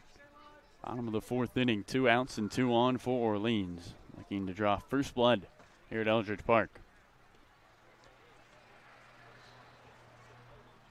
0-1. Goodhart swings and pops one up into right field. That one going back. The right fielder Jones on the track. Reaches up and makes the catch. Goodhart sends one for a ride, but it ends up in and out. 2 on, 2 left on, as we'll head to the 5th inning here at Eldridge Park. Let's go to our sideline reporter, Noah Searson. I'll check that. Looks like skipper Kelly Nicholson is busy talking to some of his trainers, so we're going to keep it here, and we'll step aside for the bottom of the 4th. No score through 4 at Eldridge Park.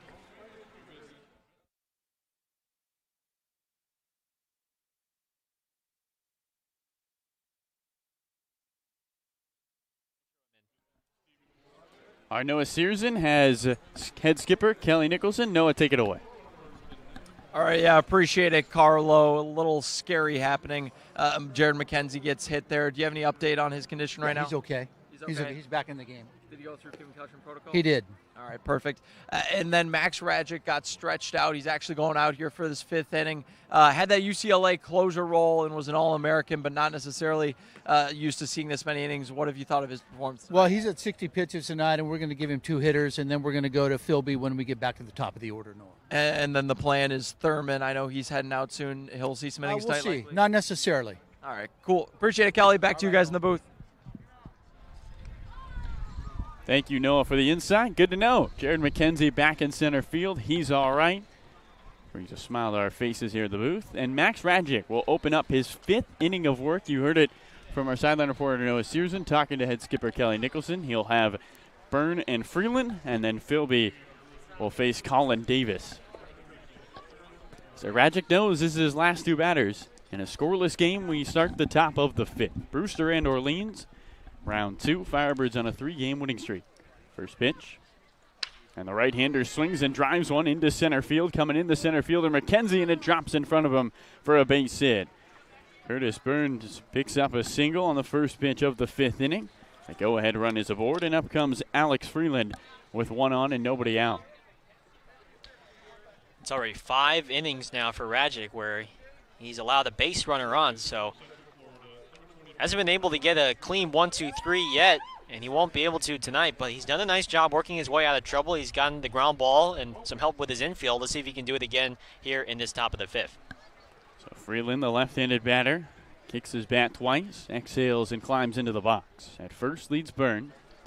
A go-ahead run in a scoreless game in the top of the 5th. Freeland shows the bunt and bunts it foul. Count, no balls, 1 strike. Sun is set behind Nauset Middle School down the first base line. And the Nauset Middle School baseball team actually got to throw out the first pitch today, Gareth. Rajic, his final batter of the night. Here comes the 0-1. Misses upstairs. 1 ball, 1 strike. Nauset Middle School went undefeated this past year. Wow. Great job by the boys up at Nauset Regional Middle School. The baseball team, very nicely done. Byrne leads at first, 1-1. Another bunt, this one in front of the plate. Guillemette picks it up on the bare hand. Sidearm throw to first in time. So a bunt by Freeland. He does his job and gets Curtis Byrne into scoring position. And that will do it for Max Rajic, as Kelly Nicholson puts the clipboard down and heads out to the mound. It's UCLA to UCLA. Jack Philby coming in when we return. A runner at second with 1 out as the Firebirds trying to keep this a scoreless game in the top of the 5th.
Welcome back to Eldridge Park. Carlo Jimenez alongside my good friend Gareth Kwok. Top of the 5th inning, a runner at second base in Curtis Byrne, and it'll be the top of the lineup for the Brewster Whitecaps. Colin Davis due up to face the new pitcher on the mound, the righty Jack Philby. Gareth, what do we know about Philby so far in the young season? Yeah, Philby is coming off his best performance on the summer against Harwich on the 28th of June. He went 2 2/3 scoreless innings, just gave up 2 hits and 3 strikeouts. And on the summer so far as a whole, he's thrown 5 innings, 5 strikeouts, 2 walks with an ERA of 5.4. And so Philby, who is getting his innings here on the Cape with Orleans, he didn't pitch a whole lot at UCLA for the Bruins. He only pitched 7 innings on the spring. So he's a two-way guy, and they're hoping that here at Orleans and for UCLA, they can develop him a little bit more and get some more reps in on the mound. Yeah, for Philby, you're going to see a fastball that tops out around 91. He doesn't throw much of a curveball. Slider is his main secondary pitch. It's around 78 to 82, and he'll mix up a changeup from 81 to 84. Against righties, you're going to see a lot more of the slider, and it's a heavy dose of fastball against left-handed batters. And he'll start with a right-handed batter, Colin Davis, who is singled in both of his at-bats today. He's 2 for 2. With a go-ahead run at second base in a scoreless game in the top of the 5th. July 5th here at Eldridge Park. The red, white, and blue chalk still behind home plate. A reminder of Independence Day yesterday as Jack Philby tries to keep this a scoreless game. First pitch to the leadoff man, Davis. Breaking ball in there for a strike. And the count, no balls and 1 strike to Colin Davis. Davis, the second best average hitter in the Cape Cod Baseball League at a 353 mark. Philby sets, looks down at the dirt, 0-1. Strike on the outside edge. There's that slider. The count, no balls and 2 strikes. Yeah, Davis was not expecting 2 breaking balls to start off that at bat. He got 1 big curveball that he looked like, and then he got a middle or a slider. So now 0-2. Davis digs in the dirt, looks towards Philby. Go ahead run Curtis Byrne with a large lead at second base. 1 out, top of the 5th, no score. Here comes 0-2. Another breaking ball, strike 3 called on the outside. Jack Philby goes all off speed to Colin Davis, and it ends up in a strikeout looking and a big second out here in the 5th. You know you fooled a hitter real nicely when you throw 3 straight breaking balls and the second best hitter on the Cape doesn't swing at a single one. He got frozen that entire at bat. How about Jack Philby fooling the second best hitter on the Cape in Colin Davis? So Jake Thompson, the senior out of Oklahoma State, climbs in with 2 outs and a runner at second. First pitch from Philby. And a swing and a fly ball foul down the left field line. Over on the Route 28. And the count, no balls, 1 strike. Brewster in their away unis. A gradient dark blue to teal on the numbers. Outlined in white. Same sort of pattern on the Brewster across the chest. Here comes the 0-1 from Philby. Long look at second, and now he deals. And a swing and a liner down the left field line, going back to left fielder Cox, and he makes the catch as he jogs into foul territory. Philby gets 2 outs, and Brewster strands a runner in scoring position. We'll head to the bottom of the 5th. No score here between Brewster and Orleans at Eldridge Park.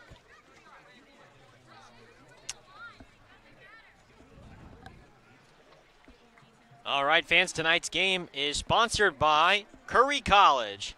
Curry College is where you go to become anything you want. Curry prepares students to engage in successful careers with learning beyond the classroom. Explore undergraduate programs, NCAA Division III athletics, and continuing education and graduate studies, including 5th-year master's programs at www.curry.edu. Tonight's game is also sponsored by 99 Restaurants. The 99 Restaurant and Pub is proud to be an official sponsor of the Cape Cod Baseball League. Visit your local 99 and try their famous colossal lobster rolls piled high on grilled brioche and served hot buttered or with just the right amount of mayo and celery with fries and coleslaw. The 99, always the real deal. And tonight's game is sponsored by Milton Cat. For sales and rentals of Caterpillar machinery, generators, and marine engines, visit miltoncat.com, your area cat dealer. Milton Cat, the Cape and Islands Caterpillar dealer, is proud to be a sponsor of today's game. Thank you so much, Gareth. Masterful reads. Yes. Teach a class. My pleasure. My pleasure, as they say. So Bryce Hubbard jogs out onto the mound as we begin the bottom of the 5th inning here at Eldridge Park. A scoreless game between Brewster and Orleans, a little different from the last time these two teams faced off, where we had a combined 25 runs. But today it has been a pitcher's duel, and Bryce Hubbard a big part of that. He has only allowed 3 hits to this Orleans Firebirds squad. 2 have come from the same guy, Tyler Locklear. And he'll face the bottom of the order in Benjamin Blackwell, Garrett Gillimet, and then the leadoff man, Peyton Chatagnier. Here in the bottom of the 5th. Sun almost disappearing behind Nauset Middle School. You can still see a glow with the clouds out in center field, hiding the sunset here on this warm July 5th night. The wind is quiet. The lights almost at their brightest. And the Orleans Firebirds looking to win their 4th game in a row, currently on their longest winning streak of the year, and trying to continue their success with another win against the Brewster Whitecaps.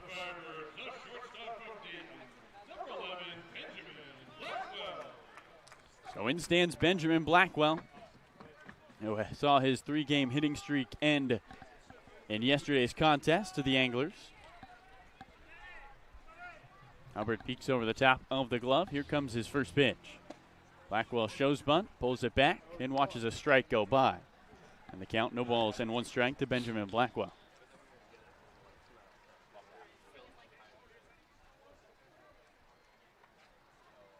Hubbard kicked. Here comes an 0-1. Swing and a miss. And quickly Blackwell in the hole. No balls, 2 strikes. Blackwell has struggled striking out this season.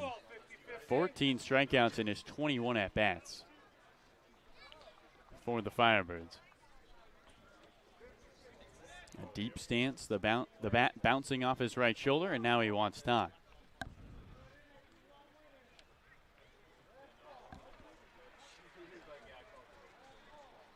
Hubbard on the same page with Byrne this time, 0-2. Misses upstairs. Blackwell lays off the high fastball, and they count 1 ball and 2 strikes.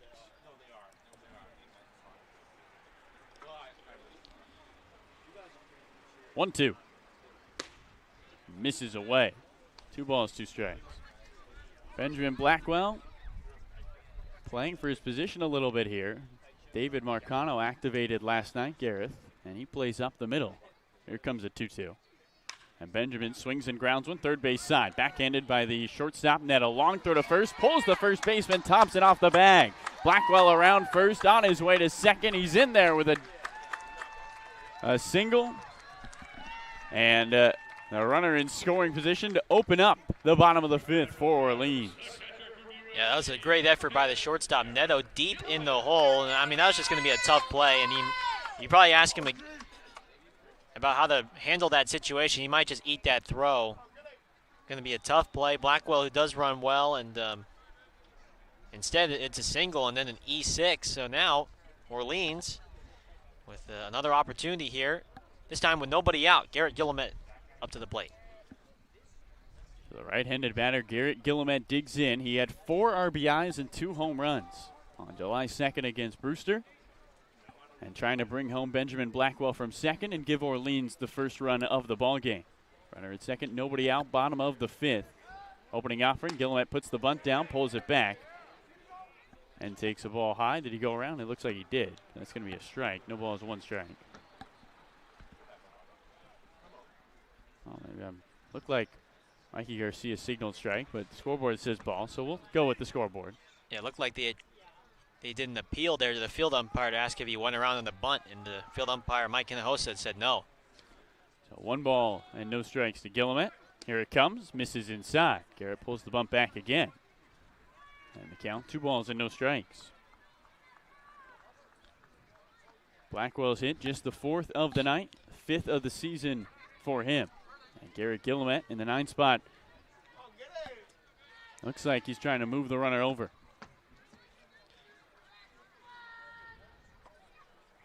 First baseman Thompson is playing almost halfway up the infield grass. He is playing in super shallow. Hubbard's 2-0. Guillemette showing bunt. He bunts it in the air. It lands in front of the pitcher. Hubbard goes to third on the play, and it's in time. So Blackwell is thrown out at third. Guillemette trying to bunt him over. Did not put it down the line. He went right back to the pitcher.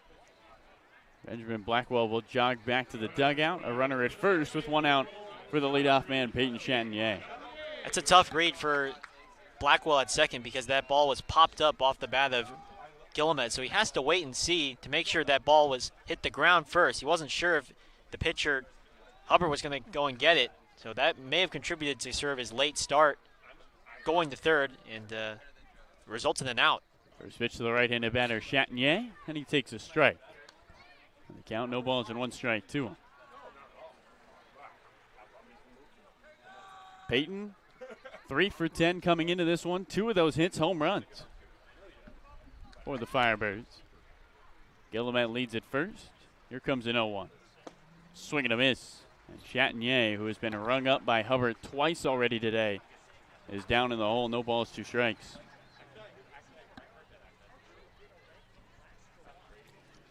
Bottom of the 5th, no score between Orleans and Brewster. These 2 teams faced off 3 days ago. We had a total of 25 runs, and we are scoreless here in the 5th. 0-2, swing and a miss, and Chatinier strikes out for the 3rd time against Bryce Hubbard.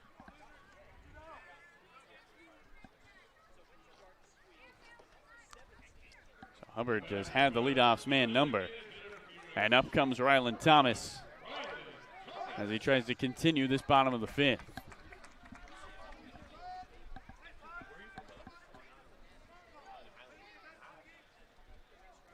Two outs, no score. Bottom of the 5th. Guillemette with his lead at first, reaching on a fielder's choice. Opening offering to the lefty Thomas. And he swings and pops one up down the left field line, foul. The count, no balls and 1 strike. A good crowd here on hand at Eldridge Park. Highest attendance total in the league here at Eldridge. 0-1. Strike at the top of the zone, and the count, no balls and 2 strikes to Ryland Thomas.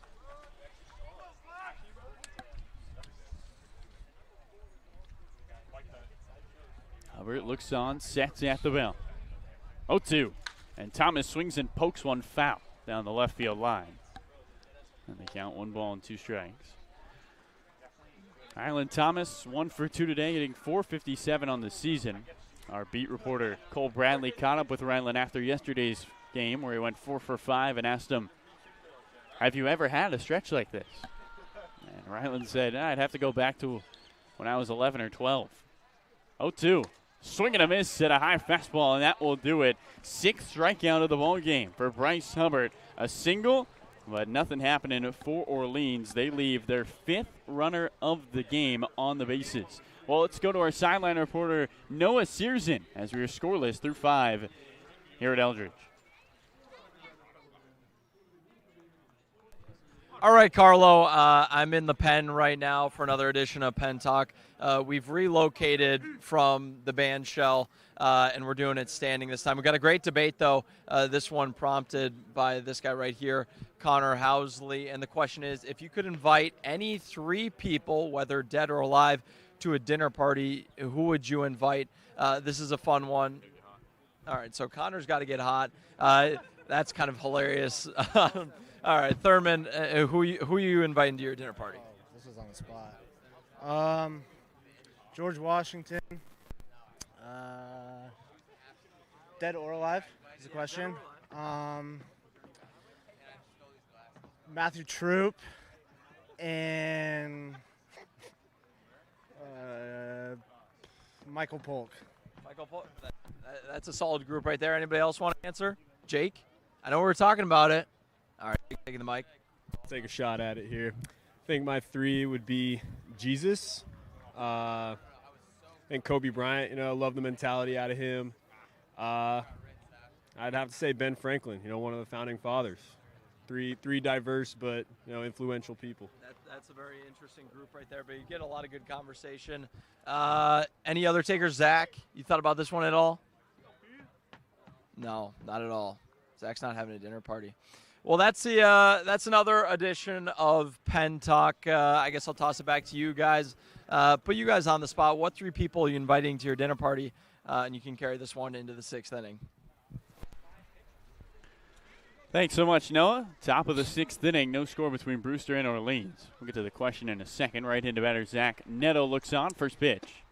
And he takes a strike at the knees. No balls and 1 strike.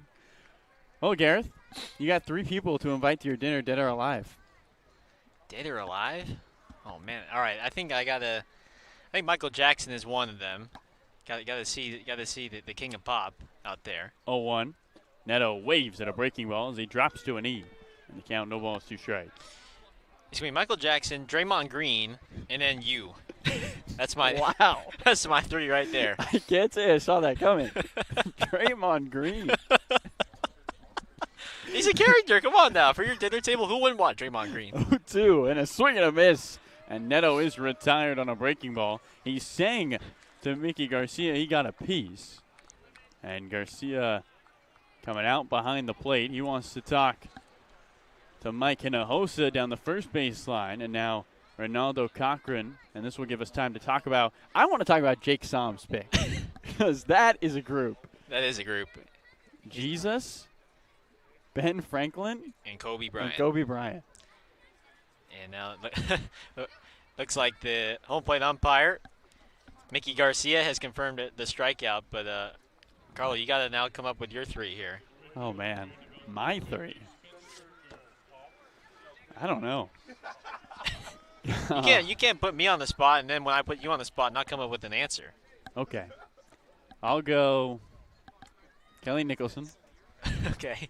First pitch to lefty Spencer Jones. He takes a strike at the knees. I'm gonna go way back. I'm gonna go Pluto, the aristocrat. Okay. 0-1 downstairs, and Bob O'Donnell. That's my 3. So Bob, Kelly, and Pluto. That's a good conversation. 1-1 to Jones. Misses away.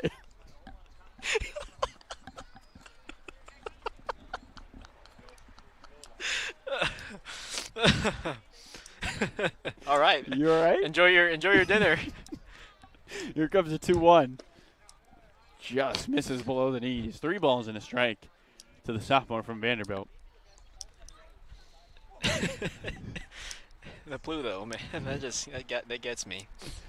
All right, we want somebody who's got a lot of things on their mind. 3-1 in the dirt, and a 1-out walk to Spencer Jones. Once again, we'll put the go-ahead run on the base paths. In fact, Brewster in this ball game, Gareth, has left 5 guys on the base paths, 3 of them in scoring position. They have had opportunities. They just have not taken advantage of them. Jack Philby will have to work with a lengthy Jones at first. And 1 away in the top of the 6th. First pitch to the righty, Goonsberg. That one way upstairs.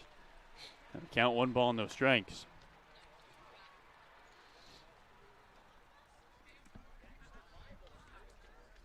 Jones in Vanderbilt did not steal a whole lot of bases. 1-0. Swing and a tapper down the third base line. That's a fair ball. Third baseman Locklear gloves it in front of the bag. Throws to first, not in time. Locklear waited and thought that one was going to roll foul, and it just stayed fair, parallel to the third base line. And now 2 on with 1 out for the Brewster Whitecaps as up comes Dylan Carter. Almost a C&I ground ball there from Goosenberg. And, Locklear wanted to see if that ball was going to roll foul, but it didn't. And by the time he fielded it, it was going to be a tough play. Long throw, and Goosenberg, who runs well, no chance. Left-handed batter Dylan Carter opening offering. He takes a ball upstairs. Got 1 ball and no strikes. Well, we know Connor Housley is getting warm in that bullpen because he was about to answer his 3 people, and then Matt Troop said, hey, you got to get warm. Here comes a 1-0 to Carter. Low, 2 balls and no strikes. And Carter in the driver's seat early in this at-bat. And Matt Troop is going to go talk to Jack Philby. Runner at second is Spencer Jones. Runner at first is Sean Gusenberg. 2 on with 1 out as the Brewster Whitecaps look to grab the first run of this ball game at Eldridge Park. Carter coming off his first multi-hit game of the season in Harwich's against Brewster's 7-0 win over Harwich, as it was all smiles at White House Field on Independence Day. Callie Nicholson gives a couple of words of encouragement to his righty from UCLA. And Philby down 2-0. Eyes Dylan Carter. His pitch just misses below the knees. Mickey Garcia saying that one's low. And they count 3 balls and no strikes. Jones at second. Usenberg at first. 3-0. Strike right down the middle. Count 3 balls and a strike. And now here's a big pitch from Jack Philby. A scoreless game in the top of the 6th. But Brewster with a runner in scoring position. 3-1. Swing and a foul straight back. And the count runs full. 3 balls, 2 strikes. Yeah, Philby, they're trying to get the double play ball here. Get that ground ball up the middle. Infield has had many opportunities to turn a double play. Only one so far turned tonight. 3-2. Swinging a pop-up down the third baseline over towards the stands. Running out of real estate is Connor Cox and Benjamin Blackwell. Tyler Locklear also giving chase.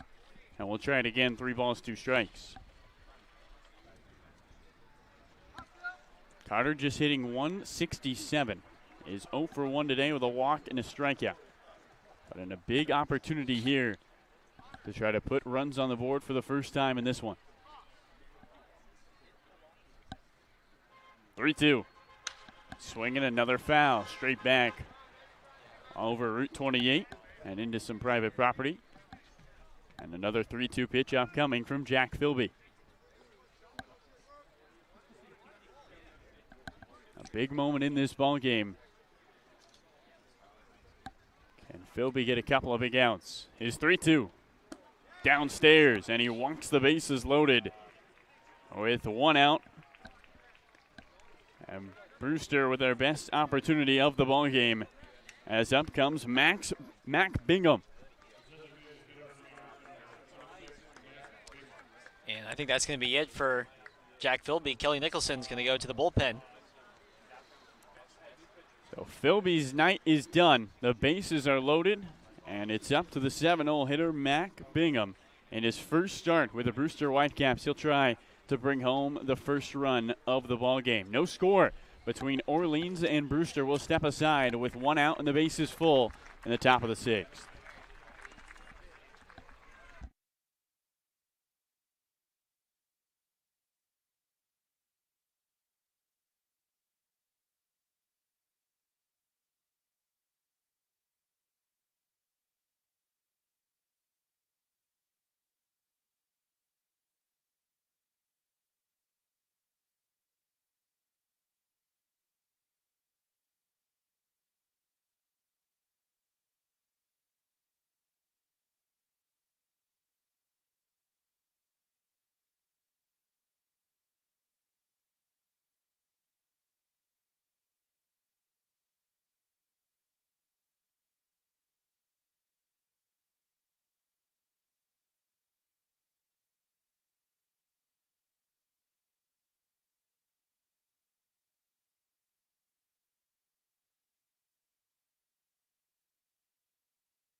Welcome back to Eldridge Park. Carlo Jimenez alongside Gareth Kwok as we continue the top of the 6th inning. And we'll start with a right-hander, Connor Housley, as he will face Mac Bingham with the bases loaded with 1 out. At third is Spencer Jones. At second, Sean Gusenberg. At first, Dylan Carter. Jones walked. Gusenberg singled on a slow-rolling ground ball down the third base line that Locklear thought was going to go foul but stayed fair. And then Dylan Carter took a full count walk to load the bases. Bingham getting his first start with the Brewster Whitecaps. The junior out of Arizona came into yesterday's ball game in the 6th inning, struck out, and was hit by a pitch. So far today, he is 0 for 2. The lights are bright, the sun is set, and it's a high-pressure moment for Connor Housley as the right-hander looks towards the right-handed batter, Mac Bingham. Infield is in with 1 out. First pitch off the outside. 1 ball and no strikes to Bingham. Bingham in his 53 games with Arizona hit .305, but only 1 home run, 1-0 in the dirt. 2 balls and no strikes from Housley to Bingham. Was kind of the 4th outfielder for the University of Arizona. And rotated in, 1-0. Strike at the top of the zone. And the count, 2 balls and a strike to Mac Bingham. Bases loaded, scoreless ball game between Orleans and Brewster. 2-1, swinging a pop-up down the right field line. Right fielder DeLauder over to his right, into foul territory. He makes the catch. Tagging from third on the play is Jones. The throw-in is in front of Guillemette, and Spencer Jones comes home to score, and Brewster takes a 1-0 lead on the sacrifice fly from Mac Bingham in the top of the 6th. DeLauder didn't really have a chance. That ball was plenty deep enough. And DeLauder was moving to his right down the first base line. As up comes Curtis Byrne. Everybody else moved up. Gunsberg to third. Carter to second. Brewster 1, Orleans 0. 2 outs, top of the 6th. Connor Housley's first pitch to the righty. And he swings and cranks one down the right field line over towards the fence. And it's over the fence. No, it's right in front of the fence, excuse me. 1 run comes home to score. Another in Dylan Carter. On to second goes Curtis Byrne with a 2-out, 2-run double.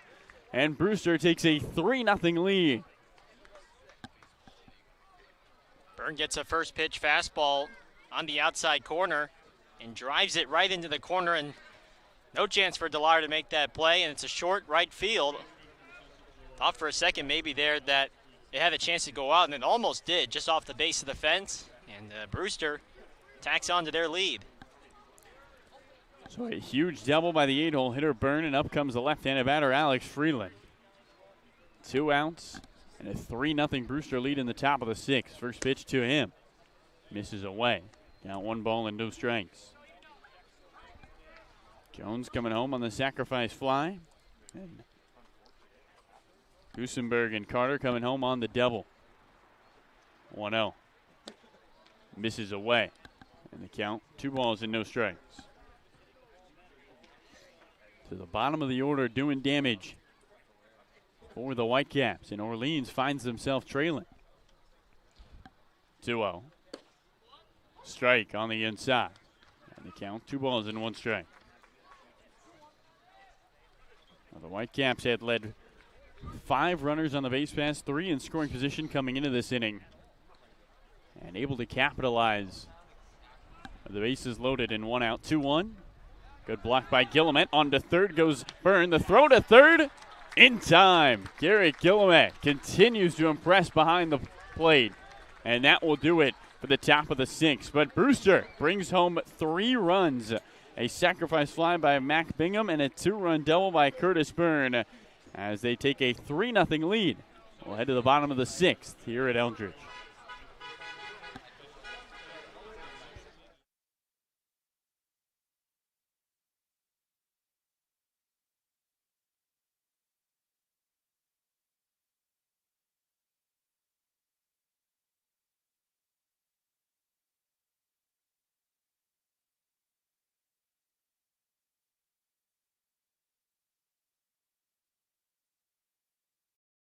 Hi, I'm Steve Anzoni, owner of Fairway Financial and Cape Cod's Retirement Income Specialist. If you want to hit a home run with your retirement income plan, schedule a time to meet with me today. Get more details at fairwayfinancial.net. That's fairwayfinancial.net.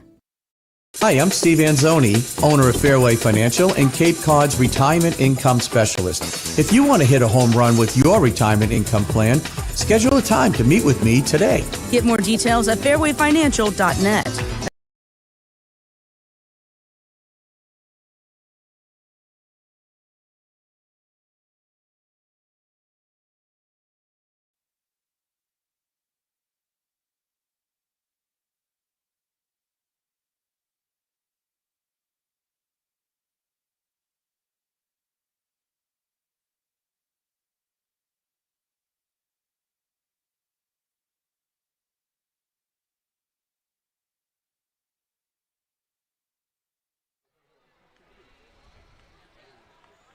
Welcome back to Eldridge Park, bottom of the 6th inning. And the Brewster Whitecaps picking up 3 runs in the top of the 6th. They lead it 3-0. New pitcher on the mound, it's Griffin Green. Gareth, what do we know about Mr. Green? Yeah, Green's a rising sophomore at Virginia Tech. 6'3", 205-pound right-hander from Chelmsford, Massachusetts. And he was a true freshman and didn't get a whole lot of work this season.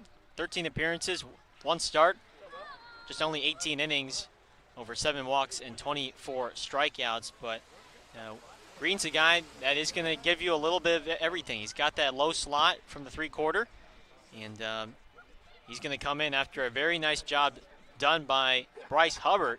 And the left-hander from Florida State, his final line is going to be 5 innings, 4 hits, no runs, no walks, and 6 strikeouts. So Hubbard did a nice job taming these hot Firebirds batters for the last couple of games, and now it's up to the bullpen to try and finish the job for Brewster.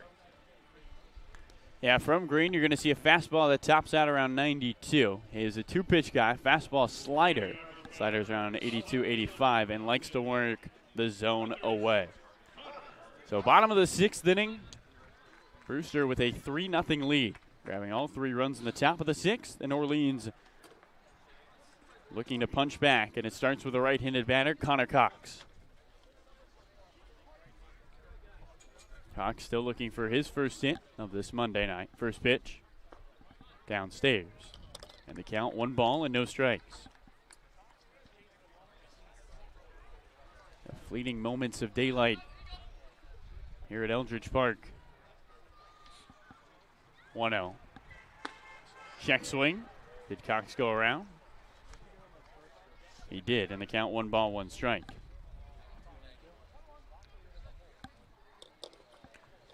Hubbard goes 5 innings. Now it's up to the Brewster pen to try to hold this 3-0 lead. 1-1. Cox swings and ropes one down the left field line. That's a fair ball. Connor's going to hold it first after taking a big turn. A single to open up the bottom of the 6th. And Connor Cox with his first knock against the Whitecaps this season. Nice job by Cox to recognize the breaking ball there, and he sits on it and is able to go to left field. He's got a nice flat swing, and now here's one of the best power bats in all of the Cape. Delauner looks towards Griffin. Righty on lefty with Cox leading at first. The pitch. Swinging a little looper towards third. Third baseman Freeland goes to second for 1. The turn to first, not in time. Delauner beats it out on the fielder's choice, and there's 1 away in the top of the 6th.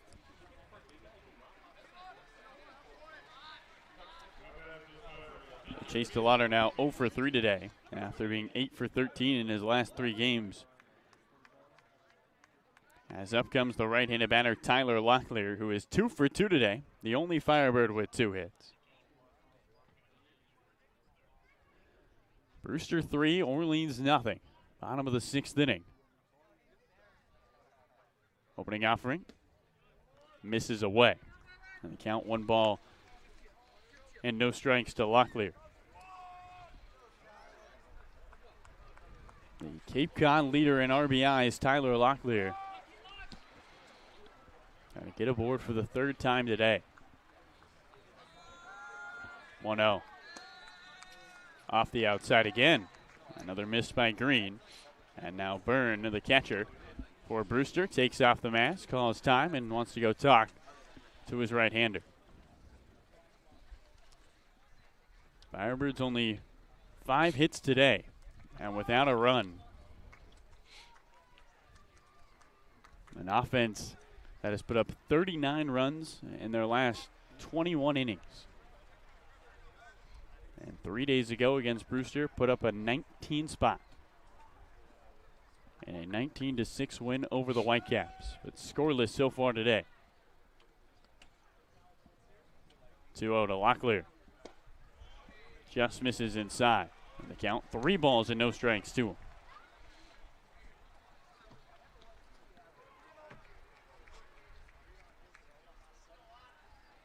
The Lotter at first after the fielder's choice. Brewster 3, Orleans nothing. 1 out in the bottom of the 6th. 3-0 to Tyler. Strike on the inside part of the plate. Locklear leans his head back. He doesn't agree.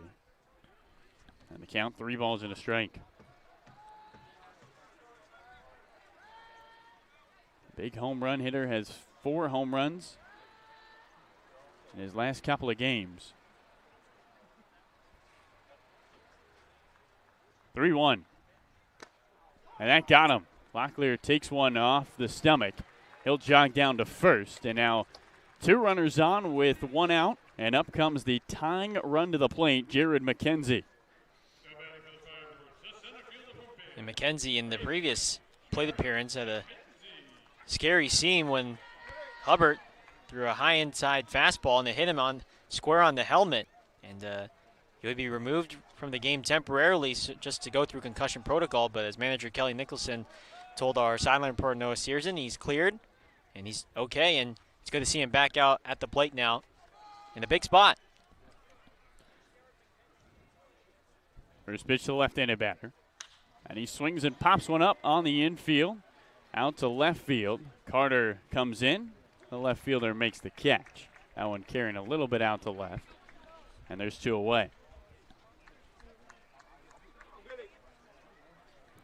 So with 2 gone and 2 on, it's up to Matt Goodhart to try to capitalize for Orleans. Brewster putting up 3 runs in the top of the 6th.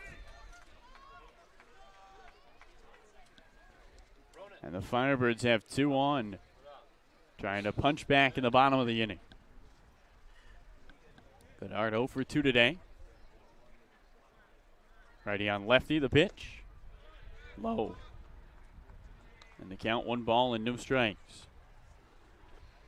Matt Goodhart, one of the few returning Firebirds, played for about a week or so with Orleans in 2019 before I had to get surgery on his shoulder. 1-0. And he swings and misses, gets a piece, but into the glove of Byrne. And the count, 1 ball, 1 strike. Tying run at the plate. DeLotter at second, Locklear at first. Matt Goodhart just 2 for 9 on the season. Looking for a big hit to try to spark this Orleans offense with 2 outs. 1-1. Misses away. 2 balls and a strike. Goodhart in 2019 with Orleans. Played well in 25 at-bats, picked up 8 hits. Good for a .320 average. And had a couple of RBIs for the Firebirds. 2-1. Breaking ball at the bottom of the zone for a strike. And the count levels, 2 balls, 2 strikes. Cox singled.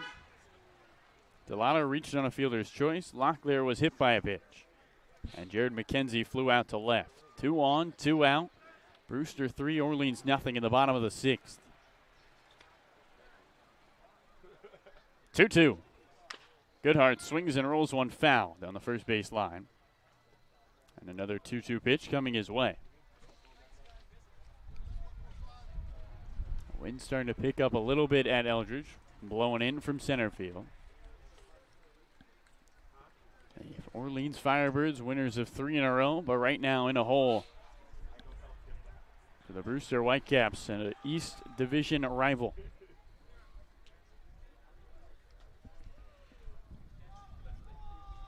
Green sets away from the letters and now steps off. And DeLauder takes 3 steps back to second base and retakes his lead. A quiet Eldridge Park that has not had a lot to cheer about today. Matt Goodhart trying to put a run on the board with a runner in scoring position. 2-2. And he swings and misses at the breaking ball. And that will do it for the bottom of the 6th inning. One hit by a pitch, and 2 left on as we head to the 7th. Orleans finds himself in an unfamiliar position late in the ball game, down 3-0 to the Brewster Whitecaps here at Eldridge Park. Let's go to our sideline reporter, Noah Searson. Noah, what do you got? Yeah, appreciate it, Carlo. So Firebirds down today. Haven't seen a substitute yet. Might see one soon. A couple guys that can come off the bench. Julio Marcano not in the lineup, but also David Marcano. Yes, the Marcano brothers are both on the Firebirds now. David was actually at the game as a fan yesterday, and I talked to him kind of just what it was going to be like, not only joining the Firebirds, but being able to play with his brother because they go to school together. They played last summer in the Texas Collegiate League together, and he told me he was so stoked to be able to play with Julio again, and that their bond, not only in baseball, but just as brothers, they're best friends, don't really ever separate. It was funny, I talked to Julio today. 3 weeks is the length of time that he had last seen his brother before the 4th, and that was considered an extremely long time since they had gone to college. And even funnier story, our broadcast team actually mistaked the two, Julio and David. They saw David not wearing a uniform, and they said, why is Julio not suited up? Is Julio not playing today? They look very similar. They're twins, and they'll be hitting the lineup soon enough. But we got a game tonight, so I'll send it back to you guys in the booth for the conclusion of this one. All right, thanks so much, Noah Searson. It'll be fun to watch David Marcano, Julio Marcano, the twin brothers in the starting lineup, hopefully soon here for Orleans. And we have ourselves a new pitcher now for the Firebirds as we enter the top of the 7th with Brewster leading 3-0 here at Eldridge on this Monday night. Replacing Connor Housley now is the right-hander Connor Thurman. Thurman from the University of San Diego, making his 4th appearance on the summer. He's thrown 6 innings with 6 strikeouts over 4 walks. However, his ERA is 9 flat. At his worst outing of the summer against Wareham on Tuesday, he pitched an inning and 2/3, gave up 6 earned runs while walking 3 and only striking out 1. And with Thurman, who is going to be leaving Orleans shortly, he's going to be making what is likely his final outing in an Orleans uniform tonight. First pitch to the left-hand hitting Alex Freeland from UCF is up high for ball 1. 1-0 to the Brewster third baseman. It's going to be Freeland, Davis, and Thompson. The 9-1-2 hitters here against Connor Thurman. 1-0 is a slider outside, taken for ball 2. 2-0. Thurman, though, what a very nice regular season for the Toreros down at the University of San Diego. 2-0 pitch. And a fastball that catches the outside for a called strike. 2-1. Made 16 appearances, 10 starts, had a 6-3 record, 64 2/3 innings pitch. He had 84 strikeouts over 28 walks. 2-1 pitch. Fastball on the outside corner for a called strike 2. It's 2-2 now. Freeland today is without an at-bat. He's walked in the 3rd, and then he laid down a sacrifice bunt in the 5th. From the stretch, 2-2. On the outside corner, got him looking. The backdoor slider from Connor Thurman rings up Alex Freeland, who has a word for home plate umpire Mickey Garcia. Clearly he doesn't agree with the call. And Freeland is retired, and there's one away here in the 7th.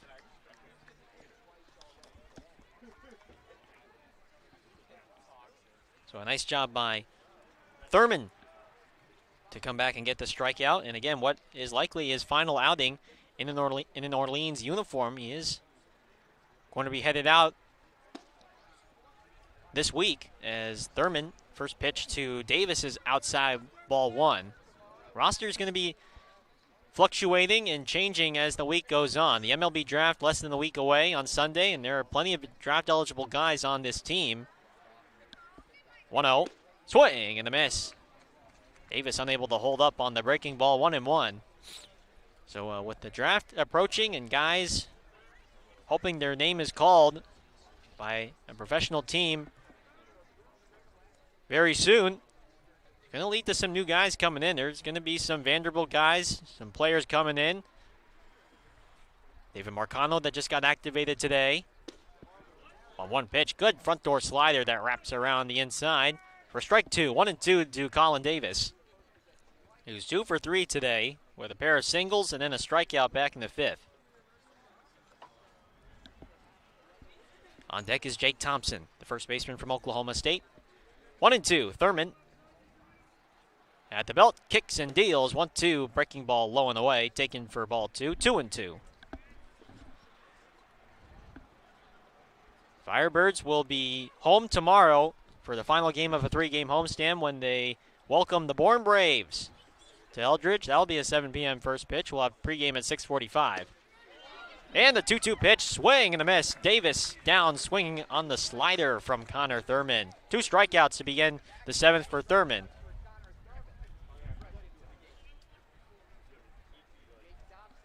And we'll have a score update on that Bourne-Katuitt game, and we'll see if Katuitt hung on for the win or if Bourne fell at the end of this half inning. Here's Jake Thompson now from Oklahoma State. He's 1 for 3 with the single in the first and then 2 flyouts to left. First pitch, fastball in there, called strike. 0-1 to the left-handed hitting Thompson from Oklahoma State. Brewster will be at home versus Falmouth tomorrow. These two teams will face off again on Friday at Brewster. On one pitch, breaking ball low and in. Ball 1 to Thompson. So Orleans and Brewster, first time the Firebirds will go to Stony Brook Field. Short drive over to Brewster for Friday. 1-1. Slider on the outside corner. A called strike 2. 1-2.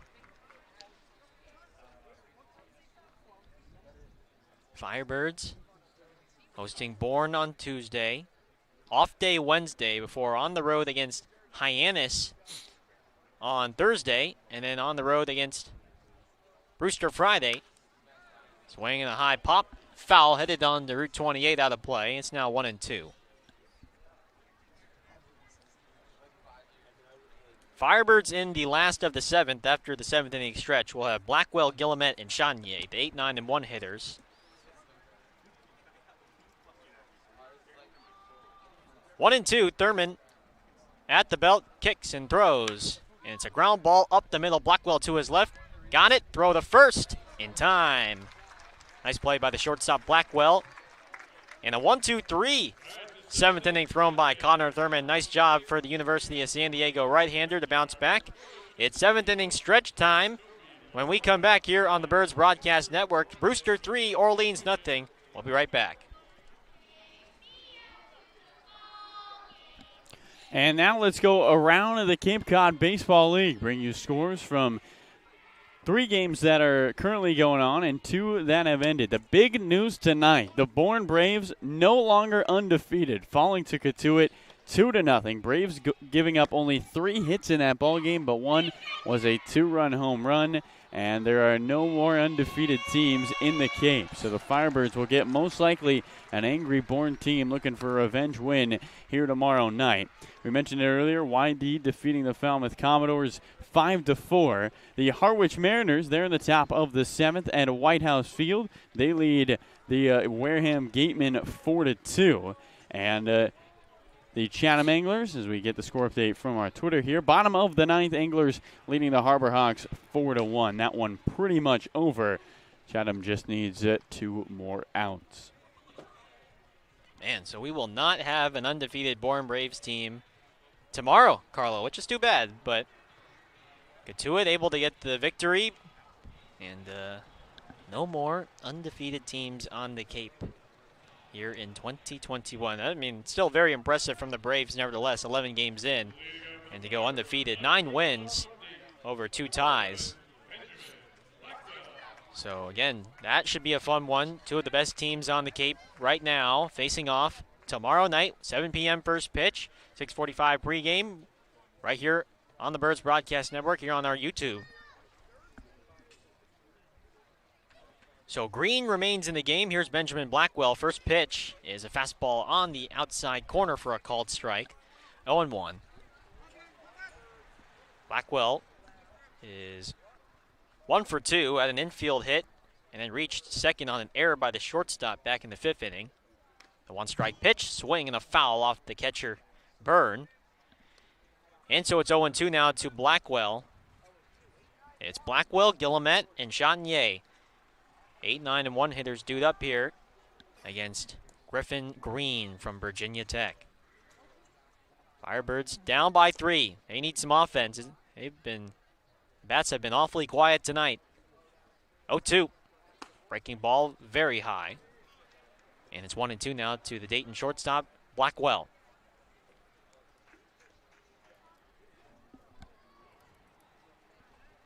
Green, who pitched a scoreless 6th, back out for the 7th. 1-2. Fastball up high. Good take by Blackwell. And it's 2-2. Orleans could really use Benjamin to get on here. Try to spark a 3-run rally. You don't want to save everything for the late innings.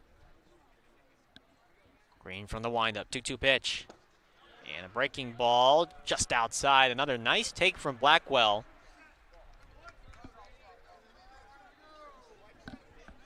Given that he has been striking out a lot to start off this season. It's 3-2 with Guillemette on deck. Firebirds need base runners. 3-2 pitch.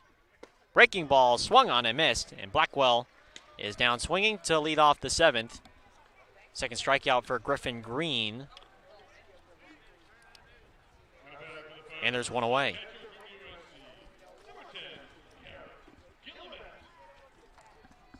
So here's Guillemette now with nobody on and 1 out. Guillemette is 0 for 2. First pitch. And it's a first pitch strike. Right down the middle, 0-1.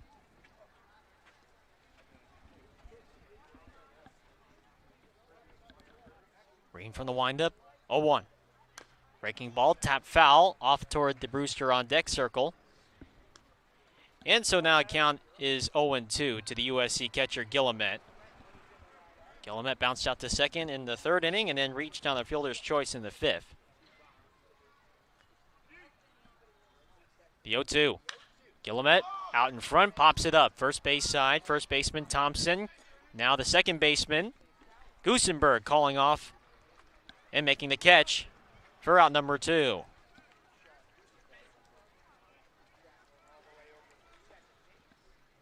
So with 2 gone, nobody on base. Here's Chanier now, the leadoff hitter for Orleans. Chanier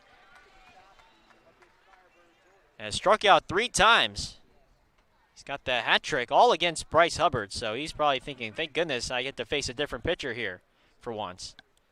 First pitch from the right-hander Green is a breaking ball up high. Ball 1.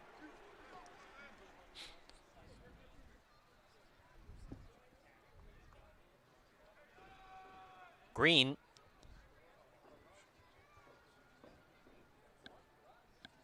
on the 1-0. Leaves it outside, 2-0. Green did finish the season strong for the Hokies, as he did not give up an earned run over the final 5 appearances in 6 2/3 innings. He also struck out 9. 2-0 pitch is low, 3-0. Green, who last summer pitched in the Futures Collegiate Baseball League for the North Shore Navigators. Always interesting to see which teams these players played for last summer when most of the sports world was shut down due to COVID-19. 3-0 pitch, fastball in the inner half for a called strike, 3-1. A lot of guys still getting their reps in last summer. Albeit more local leagues. Try to stay home and be as close to family, not go too far away. 3-1 pitch, and Chanier takes ball 4 outside. And a 2-out walk here for the Firebirds here in the 7th, and here comes Rylan Thomas. That's a nice at-bat from Peyton Chanier. Come up to the plate, you strike out 3 times. You're a little antsy to get a hit, not make that 0 for 3 look so ugly. But Peyton laying off a couple of pitches, able to take a walk, and now this bottom of the 7th continues with 2 outs.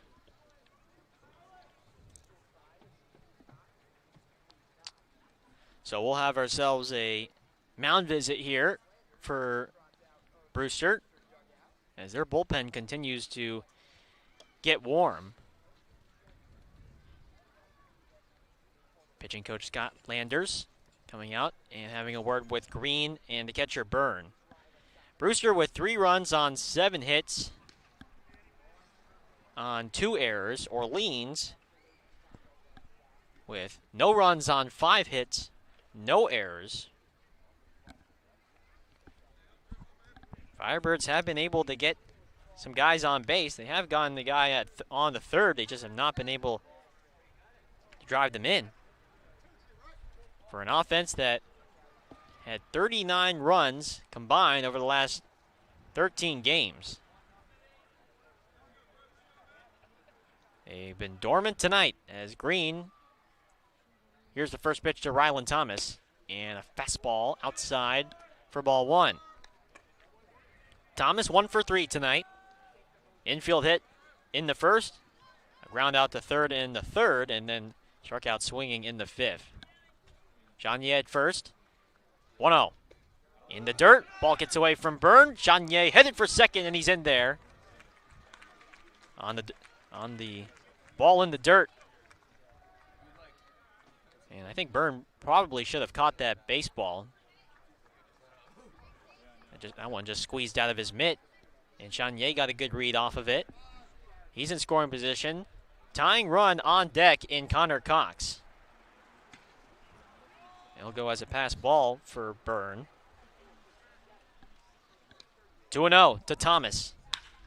And a line drive in the right field for a base hit. Chanier is going to be waved home. Here's the throw from right field. The play at the plate, not in time. Thomas over to second, and he is safe at second base. Orleans is on the board. Rylan Thomas with his second hit of the ball game, an RBI single to right. That scores Peyton Chanier from second, and it's 3-1 Brewster here in the last of the 7th. And after a long night in which these Orleans fans did not have a lot to cheer about, Rylan Thomas, who is the best hitter early in this Cape Cod season, a huge hit, and now Connor Cox, the tying run to the plate. Cox, who represents the tying run, is 1 for 3. Struck out swinging in the first, popped out to short in the 4th, and then singled to left in the 6th. First pitch from Green is rolled softly to third. Coming in and charging is Freeland. Throw on the run to first. And it's in time for the out. Nice play at the hot corner by Alex Freeland. Firebirds grab a run on 1 hit, and they leave 1 stranded. They're on the board. As we head to the 8th, it's Brewster 3, Orleans 1. When we come back here on the Birds Broadcast Network.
Welcome back to this presentation of Orleans Firebirds baseball here on the Birds Broadcast Network. Game number 12 on the regular season. Over a quarter of the season done. We've had 2 rainouts already, and again, no makeups this season in these special rules. So no extra innings, no makeups, and so the maximum amount of games Orleans can finish out the regular season is at 38. Firebirds trail Brewster 3-1 as we are in the top of the 8th. Connor Thurman remaining in the game, pitched a scoreless 7th. And here he is back out for the 8th. First pitch to Zach Neto is a big swing and a miss for strike 1. Gareth Walk alongside my partner Carlo Jimenez. So glad you can join us here on this Monday night edition of Orleans Firebirds baseball. Second game of a 3-game homestand. Firebirds winning last night against Chatham on 4th of July by a score of 8-3. 0-1 pitch. Neto, swing and a miss. Neto, that's already twice he has swung and missed at the breaking ball from Thurman. It's a good one. A good, sharp slider. It runs away from a right-handed hitter, and it's now 0-2 to the Campbell shortstop. Thurman gets a sign at the belt. 0-2. Slider on the ground to short. Blackwell off his chest, bobbles it, picks it up, throws to first. Too late, not in time. And so Neto is aboard to lead off the 8th inning. A hard hit ground ball. And Blackwell unable to corral it in. Hit off his chest, ricocheted out a couple feet before he was able to recover pretty nicely, but just not in time to get Neto.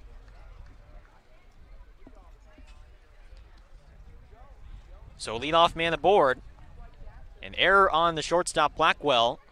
And here's Spencer Jones now out of Vanderbilt. Big, tall right fielder. Now a throw over to first. Not in time. Boy, that was a close play. Thurman threw over right when Neto was about to take an additional shuffle off first. Almost nabbed him.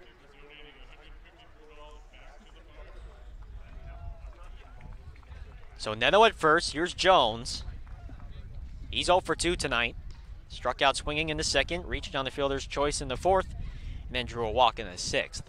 Making his first start of the summer for the Brewster Whitecaps out of Vanderbilt. We await the first pitch. And a breaking ball low for ball 1.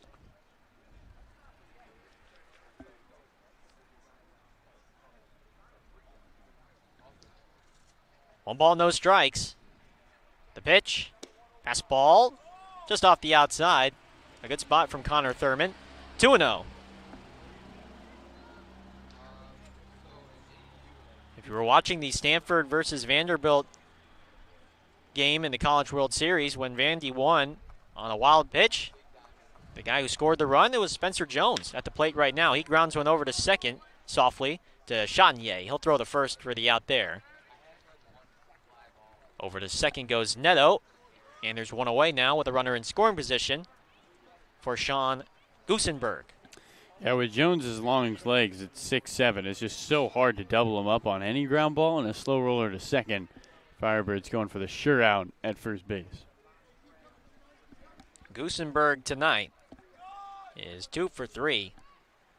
Couple of base hits. And he reached on the fielder's choice as well. Right-handed hitter from Northwestern. Thurman, a look over at 2nd, first pitch. Swing and a miss as Gusenberg helps out Thurman with a pitch in the dirt and away.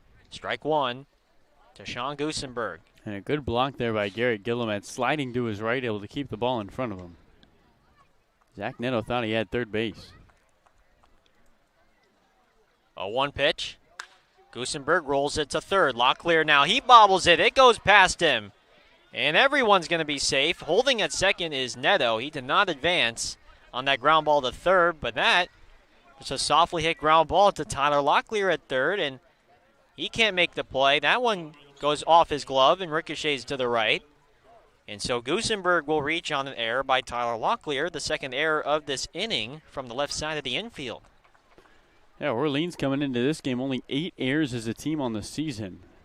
2nd least amount of errors in all of the Cape Cod Baseball League.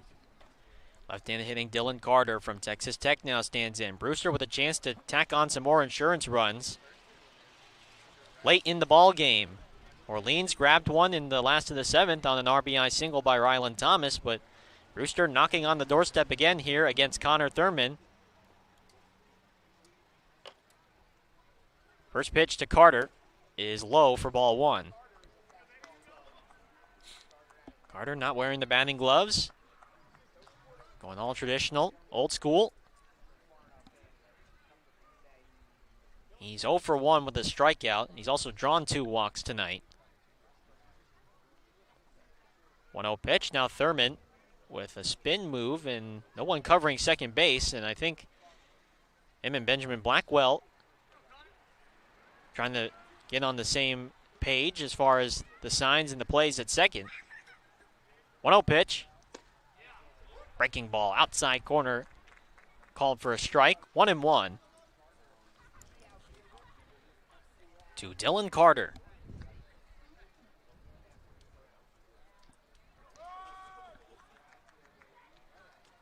One pitch. Outside. Easy take for Carter. 2-1.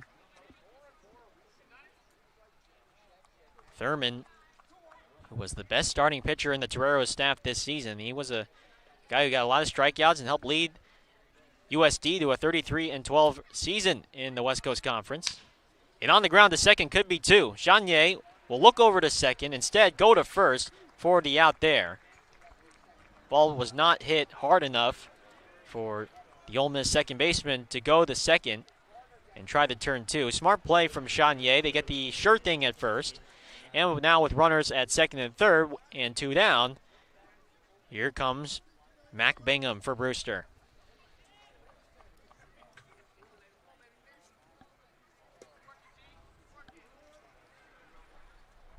Right-handed hitter versus the right-handed throwing Thurman. First pitch, swing and a miss. That pitch just dived out of the zone. Bingham unable to connect. 0-1. Bingham drove in the first run of the game for Brewster with the sacrifice fly to right. Back in the 6th, part of a 3-run 6th inning for the Whitecaps. 0-1 pitch. Slider at the knees. Nice pitch from Thurman. And it's a called strike 2. No balls, 2 strikes. Curtis Byrne, the TCU catcher, on deck if Bingham can get on base. Brewster 3, Orleans 1. We're in the top of the 8th. 2 down, runners on second and third. The pitch. Breaking ball right down the middle, called strike 3.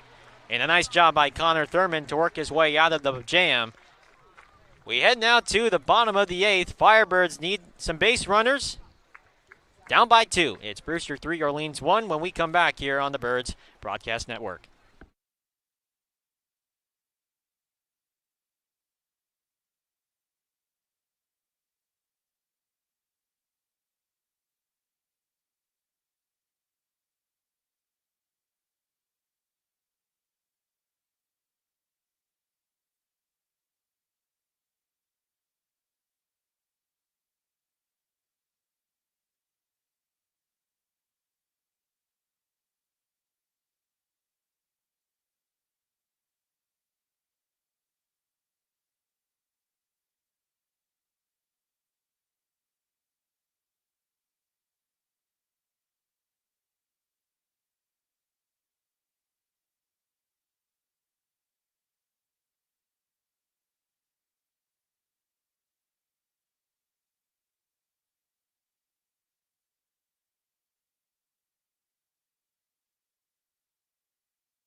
Bottom 8 here from Eldridge Park.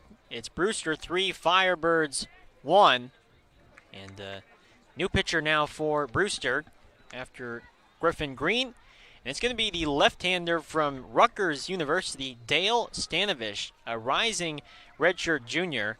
Stanovich, who has done a fine job so far out of the bullpen for the Whitecaps in 3 appearances so far. He's thrown 5 innings. He struck out 10 over just 1 walk, and right now he has a 0 ERA. He has not allowed a run at all. So Stanovich comes in, the left-hander from Rutgers.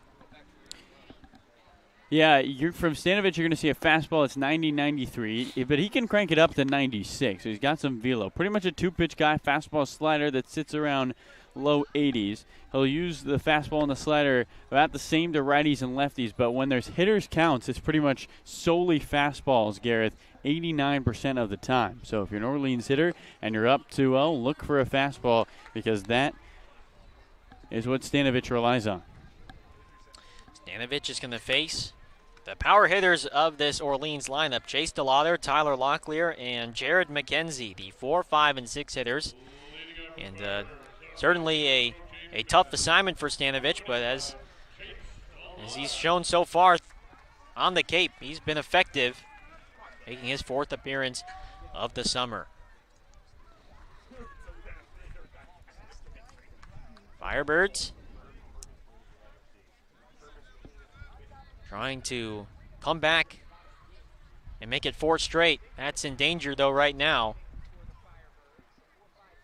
with the deficit at 2. First pitch from Stanovich is a fastball, 92 miles an hour, right down the middle for a called strike. DeLauder just trying to get a feel for the left-hander. Stanovich, Chase tonight is 0 for 3. Bounced out to first in the first, bounced out to short in the 4th, and then reached on a fielder's choice in the 6th. And he locks one out deep to center field. Going back is the center fielder Davis, and he makes the catch just shy of the fence out there in left center. Deep part of the ballpark for Chase DeLauder, and it's a loud first out here in the 8th. That ball hit well out to center field. But the deepest part of the ballpark where balls go to die, 434 in center. And an easy out for Davis. Here's Locklear now, right-handed hitter from VCU. He's got a couple of hits, and he's been hit by a pitch. First pitch, fastball right down the middle for a called strike. 0-1 to the VCU third baseman Tyler Locklear. Singled in the 2nd and in the 4th, and then was hit by a pitch in the 6th that just grazed his uniform. 0-1 pitch, swing and a miss. And Stanovich, 94 miles an hour, elevates the fastball past Locklear. It's 0-2 now to one of the best power hitters, not only on the Firebirds, but also on the Cape, in Tyler Locklear. Tied for 2nd in the league with 4 home runs on the summer. 0-2. And he lays off the high fastball at 93 from Stanovich. 1-2. Jared McKenzie on deck for the Firebirds. Brewster 3, Orleans 1. As we enter this 3rd week of the regular season in the Cape Cod Baseball League. From the belt, 1-2. And another high fastball. That one gets past the catcher, Byrne, into the backstop. Orleans ball boy will go pick that up with the bare hand. It's 2-2.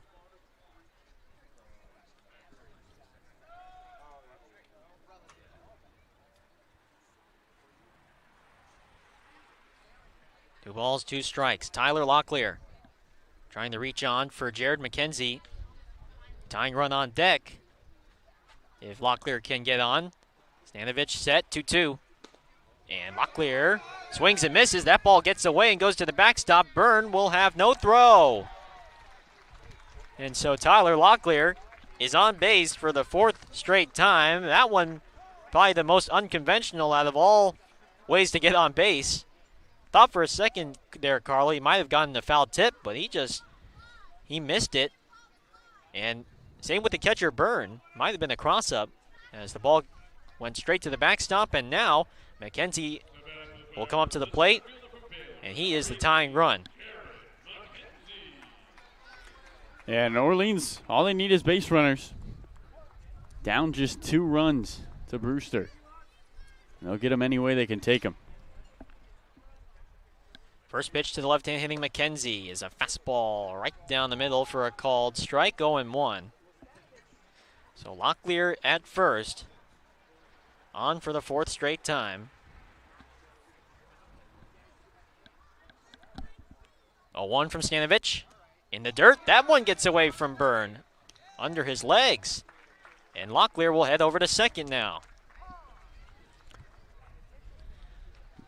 So a couple of pitches that have gotten past the TCU catcher, Curtis Byrne. That last one, that went straight through his legs on the pitch in the dirt.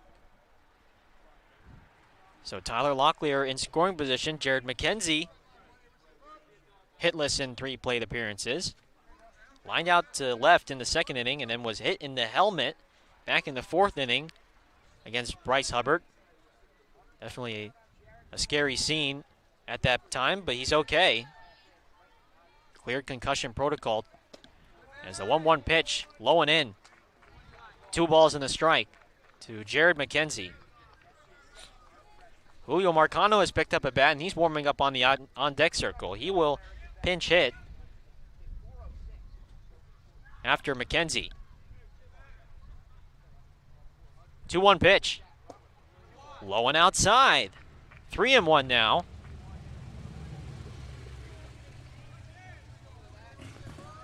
So Stanovich, that fastball has been moving well. Good amount of velocity, but his secondary stuff right now is not accurate. As the 3-1 pitch, fastball on the inside corner for a called strike 2, 3-2.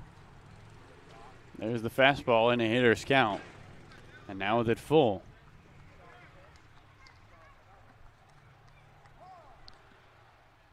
And now time is called. McKenzie will readjust his Velcro batting gloves. Stare into his bat. And then taps the plate once. And readjusts his helmet. Waves the bat right along the left ear. It's 3-2. Big pitch coming up here. Locklear at second. 3-2. And did it hit McKenzie? Or did he swing and miss? That ball got past Byrne as well, and that goes to the backstop. And McKenzie standing at first. Locklear goes over to third. A fastball that ran in on McKenzie, and I think he swung. And it may have even gotten the piece of him right on the ribs or so, and it just went straight back to the backstop. Byrne, the catcher, unable to make the catch. And that's the 2nd time Stanovich has struck out a guy, but he's not been able, the defense has not been able to complete the putout, and the bases, runners on 3rd and 1st. The tying run's on base now, and here is Julio Marcano, and before we face off here against Julio Marcano, we'll have ourselves another mound visit here with pitching coach Scott Landers. What an odd series of events here in this bottom of the 8th, and but Orleans will take it.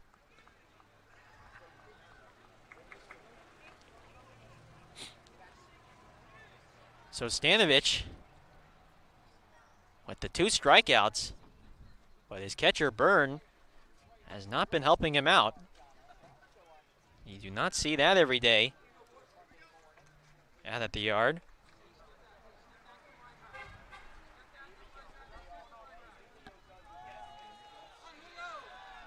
So Julio Marcano will dig in. Go-ahead run at the plate for the Orleans Firebirds with Brewster leading 3-1.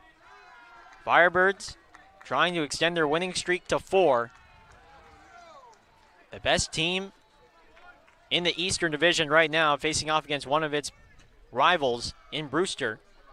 One of the best pitching teams on the Cape with an outstanding bullpen. First pitch to Marcano, and he swings and flies one out to center field. Shallow hit. This is going to fall for a base hit. Coming in to score is Tyler Locklear from 3rd.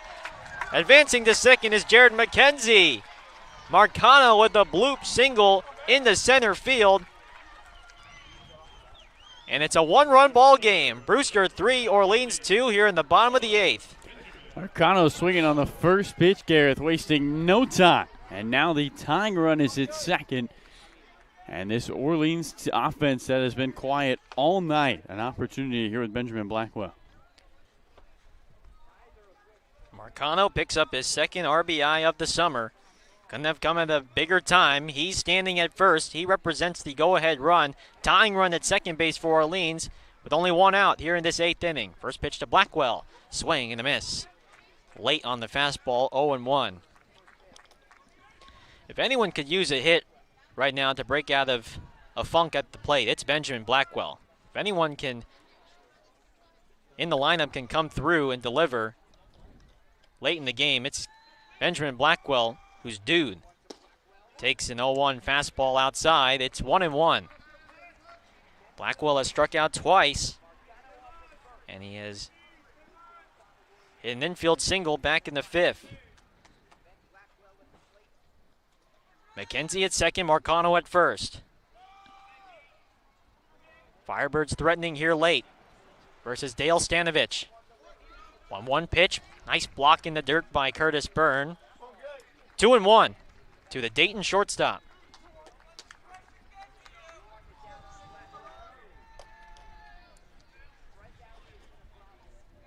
Stanovich trying to get the ground ball. The middle infielders are in double play depth.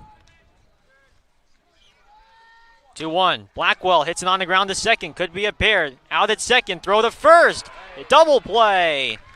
And the side is retired. Blackwell grounds into a 4-6-3 double play. Goosenberg to Neto to Thompson. And the side is retired. Orleans, they do pick home a run on an RBI single off the bench by Julio Marcano. We will head to the 9th here from Eldridge Park. Brewster 3, Orleans 2. Let's now go to our sideline reporter, Noah Searson. Noah?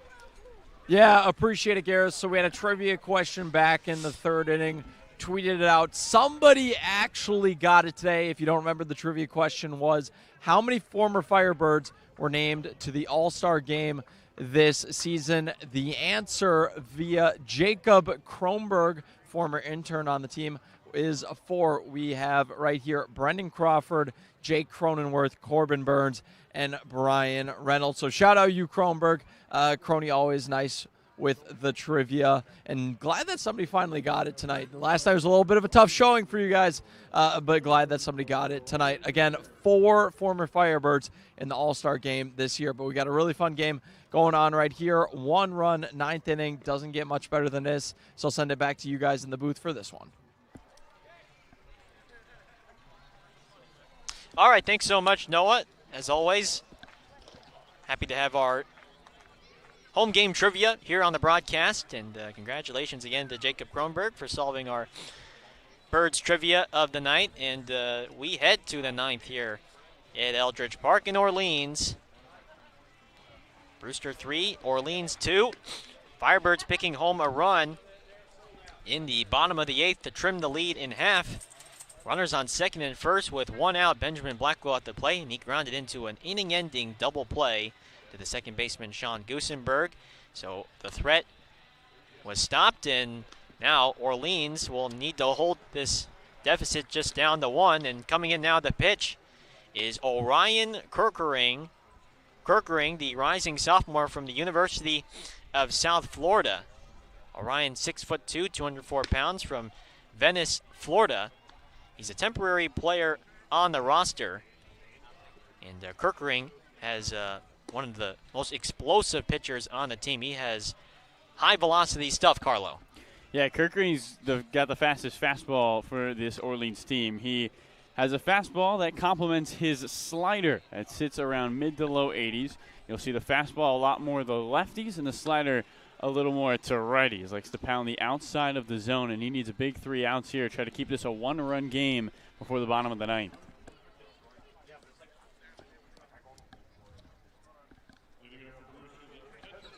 Kirkering will face off against the 8, 9, and 1 hitters for Brewster. Curtis Byrne, Alex Freeland, and then Colin Davis. Kirkering, who last appeared on last Wednesday at Catuit, he pitched a scoreless inning with 2 strikeouts. First pitch is a slider, low and in for ball 1. was almost unfair when Kirkering came in late in the game at Katuitt at Lowell Park. No lights at Lowell Park, and already the sun had set considerably. And when Kirkering comes in and throws a mid to high 90s fastball, the Katuitt hitters cannot catch up as a breaking ball is up high, says home plate umpire Mickey Garcia. 2 balls, no strikes to Curtis Byrne. 2-0 pitch. Fastball at the knees at 94 miles an hour. 2-1. Kirkering, who led USF with 5 saves at a 2.88 ERA. 2-1 pitch. Fastball just a bit low. Count 3-1 now.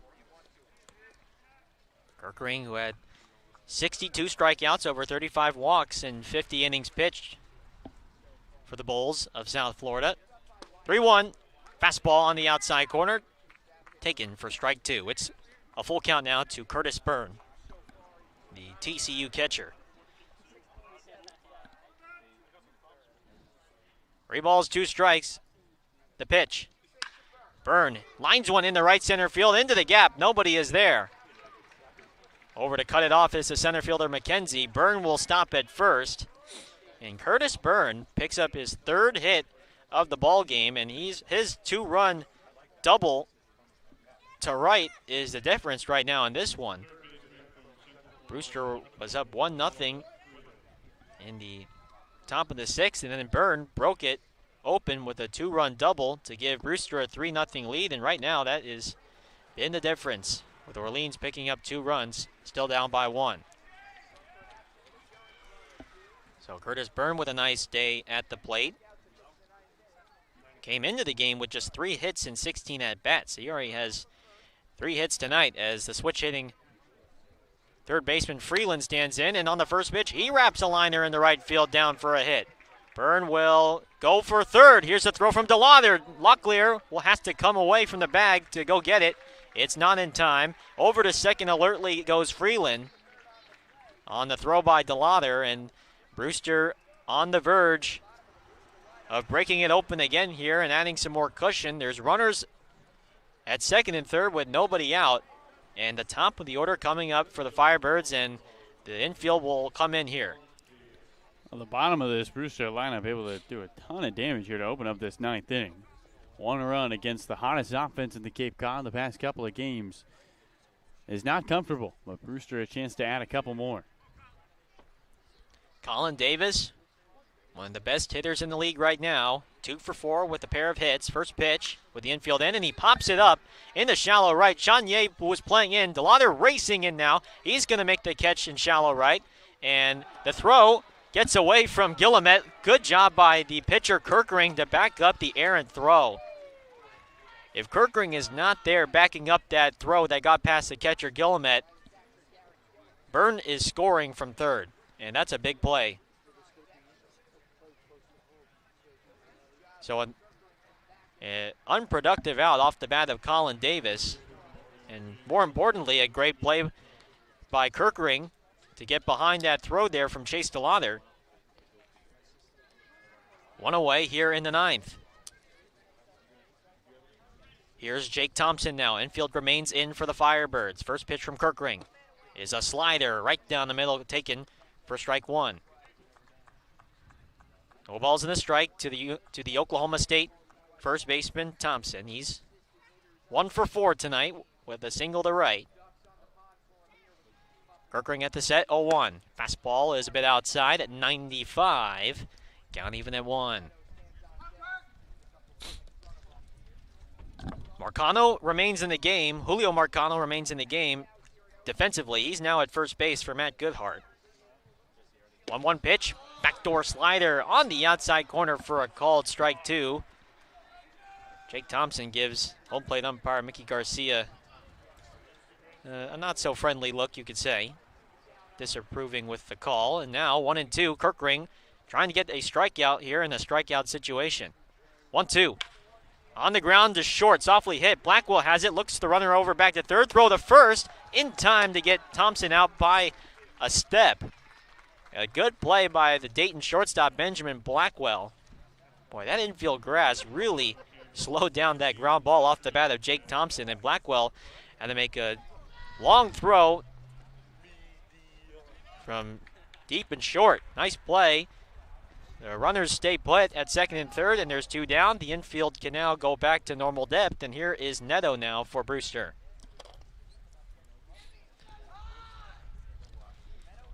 Kirkering versus Neto. Neto tonight. First pitch. Gets away from the catcher, Guillemette. Here comes Byrne. Guillemette can't find it. He'll throw down to third with Freeland advancing to third. Scoring is Byrne on the pitch. The wild pitch from Orion Kirkering that got past Garrett Guillemette. Guillemette frustrated with himself. He thought he should have blocked that pitch, and Brewster tacks on another run. It's 4-2 now, Whitecaps. That's a big run late in the game. So an unfortunate play there from the Firebirds as Burns scores on the wild pitch. 1-0, swing and a miss. Neto unable to make contact on that one. 1 ball, 1 strike to the Campbell shortstop, Zach Neto.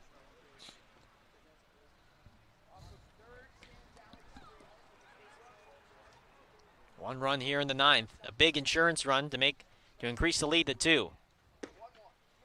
Breaking ball on the 1-1 is outside. And a count 2-1 now to Zach Neto. Freeland advances to third.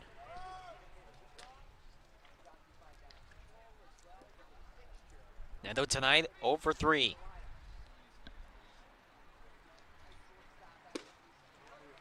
Two 1, big swing and a miss with the hard fastball. At 95 miles an hour. We're not kidding when Kirkering, and we tell you Kirkering throws gas. It's up there in the mid to high 90s. He's the hardest thrower out of the bullpen for Kelly Nicholson and Matt Troop.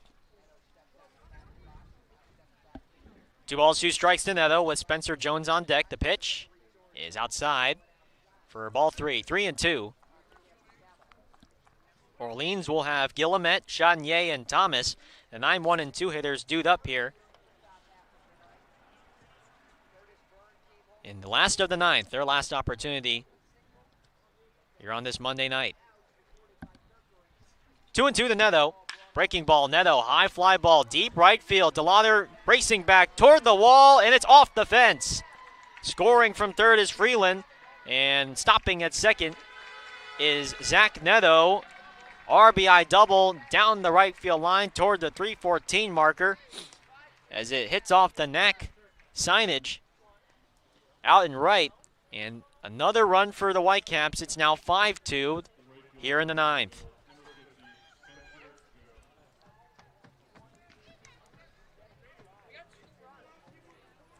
A huge couple of insurance runs for the Brewster Whitecaps, Gareth.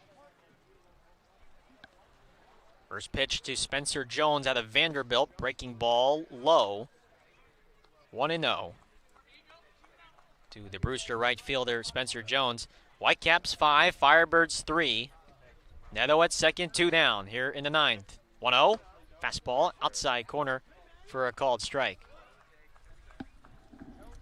And the count even at 1 now to the big tall left-hander, Spencer Jones. 1-1 pitch. Line drive down the left field line, foul. And the count 1-2 now. Jones is hitless in 3 at-bats. He has drawn a walk today and has scored one of Brewster's 5 runs on the night. 1-2 pitch on the outside corner. Strike 3 call with the fastball. And the side is retired. But the Brewster Whitecaps grab 2 runs on 3 hits. And they leave 1 stranded. The lead has increased for the Whitecaps as we head to the bottom of the 9th. It's Brewster 5, Orleans 2. We'll be right back after this.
Last chance for the Firebirds here in the bottom of the ninth, trailing 5-2 against the Orleans Firebirds. It's going to be Garrett Guillemette to lead off here against Stanovich, remaining in the game for Brewster. First pitch, fastball is taken outside, check swing. Did he go around? Yes, says the first base umpire, Mike Hinojosa. 0-1 to the USC catcher, Garrett Guillemette. Stanovich from the stretch, 0-1. Swing and a miss. Guillemette swinging for the fences, and it's 0-2. Stanovich, who came on in at the top of the eighth, gave up a run, but trying now to secure the win for Brewster. 0-2 pitch. Fastball right down the middle, and Guillemette knew it. First strike three called, one away here in the ninth. Good start for Stanovich. They get Guillemette. And now can Peyton Chatinier, still looking for his first hit tonight, spark this offense down 3. Cooper Weiss now in the game at third defensively for Brewster, and Alex Freeland has moved from third. He's now at second. So those are the two defensive changes for Jamie Shevchik and for the Whitecaps. One out, nobody on. Here's Chatinier. First pitch from Stanovich is a fastball just at the knees for a called strike, 0-1.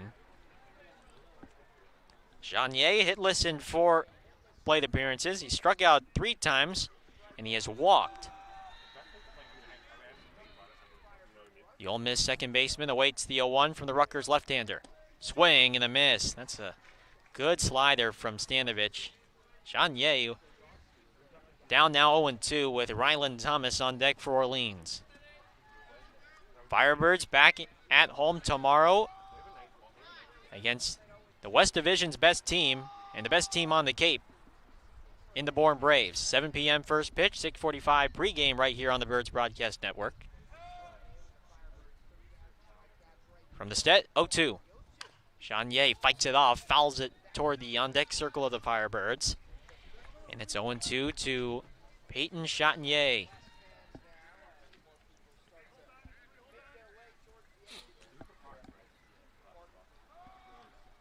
It's been good pitching tonight from the Whitecaps here that has calmed these Firebirds bats.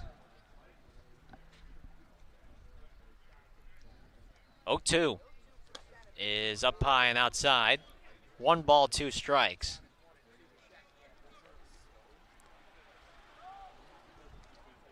After Orleans put up 12 runs against Catuit on Wednesday, 19 runs against Brewster on Friday, and then 8 runs against Chatham on Sunday. They've just scored only 2 tonight. 1-2 pitch. Chatinier lines one underneath the glove of the third baseman Weiss and down the left field line. Chatinier with a hard turnaround first, and he is going to retreat back to first after the ball is picked up by the left fielder, or by the shortstop, Neto, who came racing over, sprinting over to just back up that line drive. A topspin liner that just went right underneath the glove of Cooper Weiss. It was sinking down past him, spinning. And so double play depth now for the Whitecaps. Chatinier at first. Here's Ryland Thomas trying to get the tying run up to the plate in Connor Cox. First pitch. Fastball at the knees for a called strike. 0-1. So Chatinier with a base hit. Orleans with 8 hits tonight, just 2 runs though, as Thomas, fastball is in tight for ball 1. Couple of base hits for Ryland Thomas, for the Cape League's best hitter. Another multi-hit game for the USC outfielder, Ryland Thomas. 1-1 pitch. Up the middle, fielded by Neto, the shortstop. He'll tap on second for 1, and there will be not enough time to throw out Thomas at first to complete the double play. And a nice play by Neto thought for a second that ball might be headed into center field. Instead, Neto cuts it off, and they get the lead out. And now Orleans is down to their final out.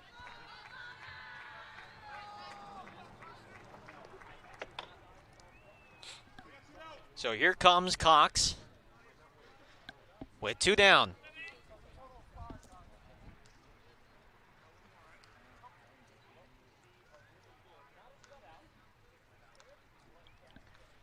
Cox tonight, 1 for 4 with a single back in the 6th. Trying to extend this inning and get Chase DeLauder up to the plate. First pitch is up high for ball 1. Stay tuned after the game for the Birds post-game show. Noah Searson with an exclusive interview, and we'll get someone to come onto the broadcast booth as well for a post-game interview. 1-0 pitch, Cox fouls one straight back. Count even at 1. So again, immediately after the last out, stay tuned for our Birds post-game show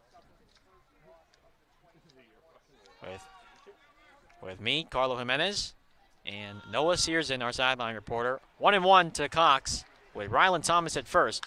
Cox swings and pops one up first base side. That one's going to go beyond the protective screening and onto the hill. And now Orleans down to their final strike. 1-2 to the Long Beach State left fielder Connor Cox.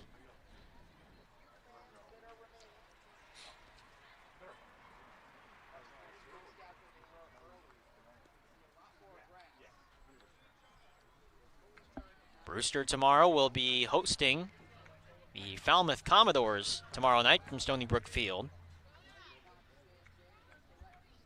1 ball, 2 strikes. Last chance for Orleans. The pitch. Swing and a miss. Cox goes down swinging, and the ball game is over. The Brewster Whitecaps snap the Firebirds' 3-game win streak, and they win this one by a final score of 5-2 here at Eldridge Park.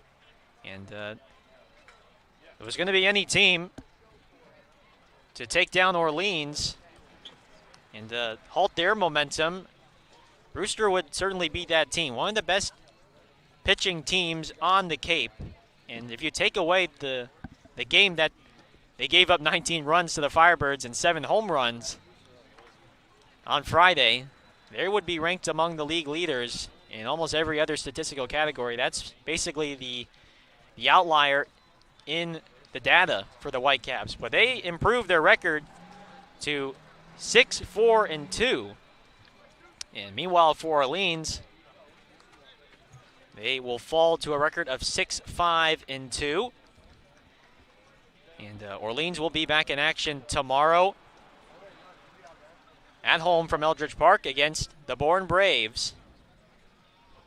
And Noah Searson is going to go and grab our right-hander Connor Thurman. And so Noah, whenever you're ready, take it away with Connor. All right, appreciate it, Gareth. I'm on the sidelines here with Connor Thurman. And Connor, I know not necessarily the ideal result you wanted tonight, but you came in, had a couple very impactful innings that kept you guys in it. But during that time, Brewster even kind of got there. His ball maybe didn't bounce your way every single time. So when that happens, how do you make sure you keep composure on the mound and can get out of those jams? For sure. I mean, guys fought really hard today. It was a close game. Ball didn't go our way sometimes, but I mean, errors are going to happen, but they're also going to make great plays behind you. You got to realize that. Me and Matthew Troop, we have a good relationship, and we talk finding that reset button quite often whenever things aren't going. That kind of gets you walked in, back to pitch to kind of get out of those jams. That's what I kind of did tonight. Got guys second and third and finished them off. Well, absolutely. And, JC pitched last night. He's heading out tomorrow. You're also heading out tomorrow, unfortunately, for Firebirds fans. But when you reflect on these past couple of weeks, I know you have MLB draft aspirations, and we're really rooting for you, hoping to see your name called.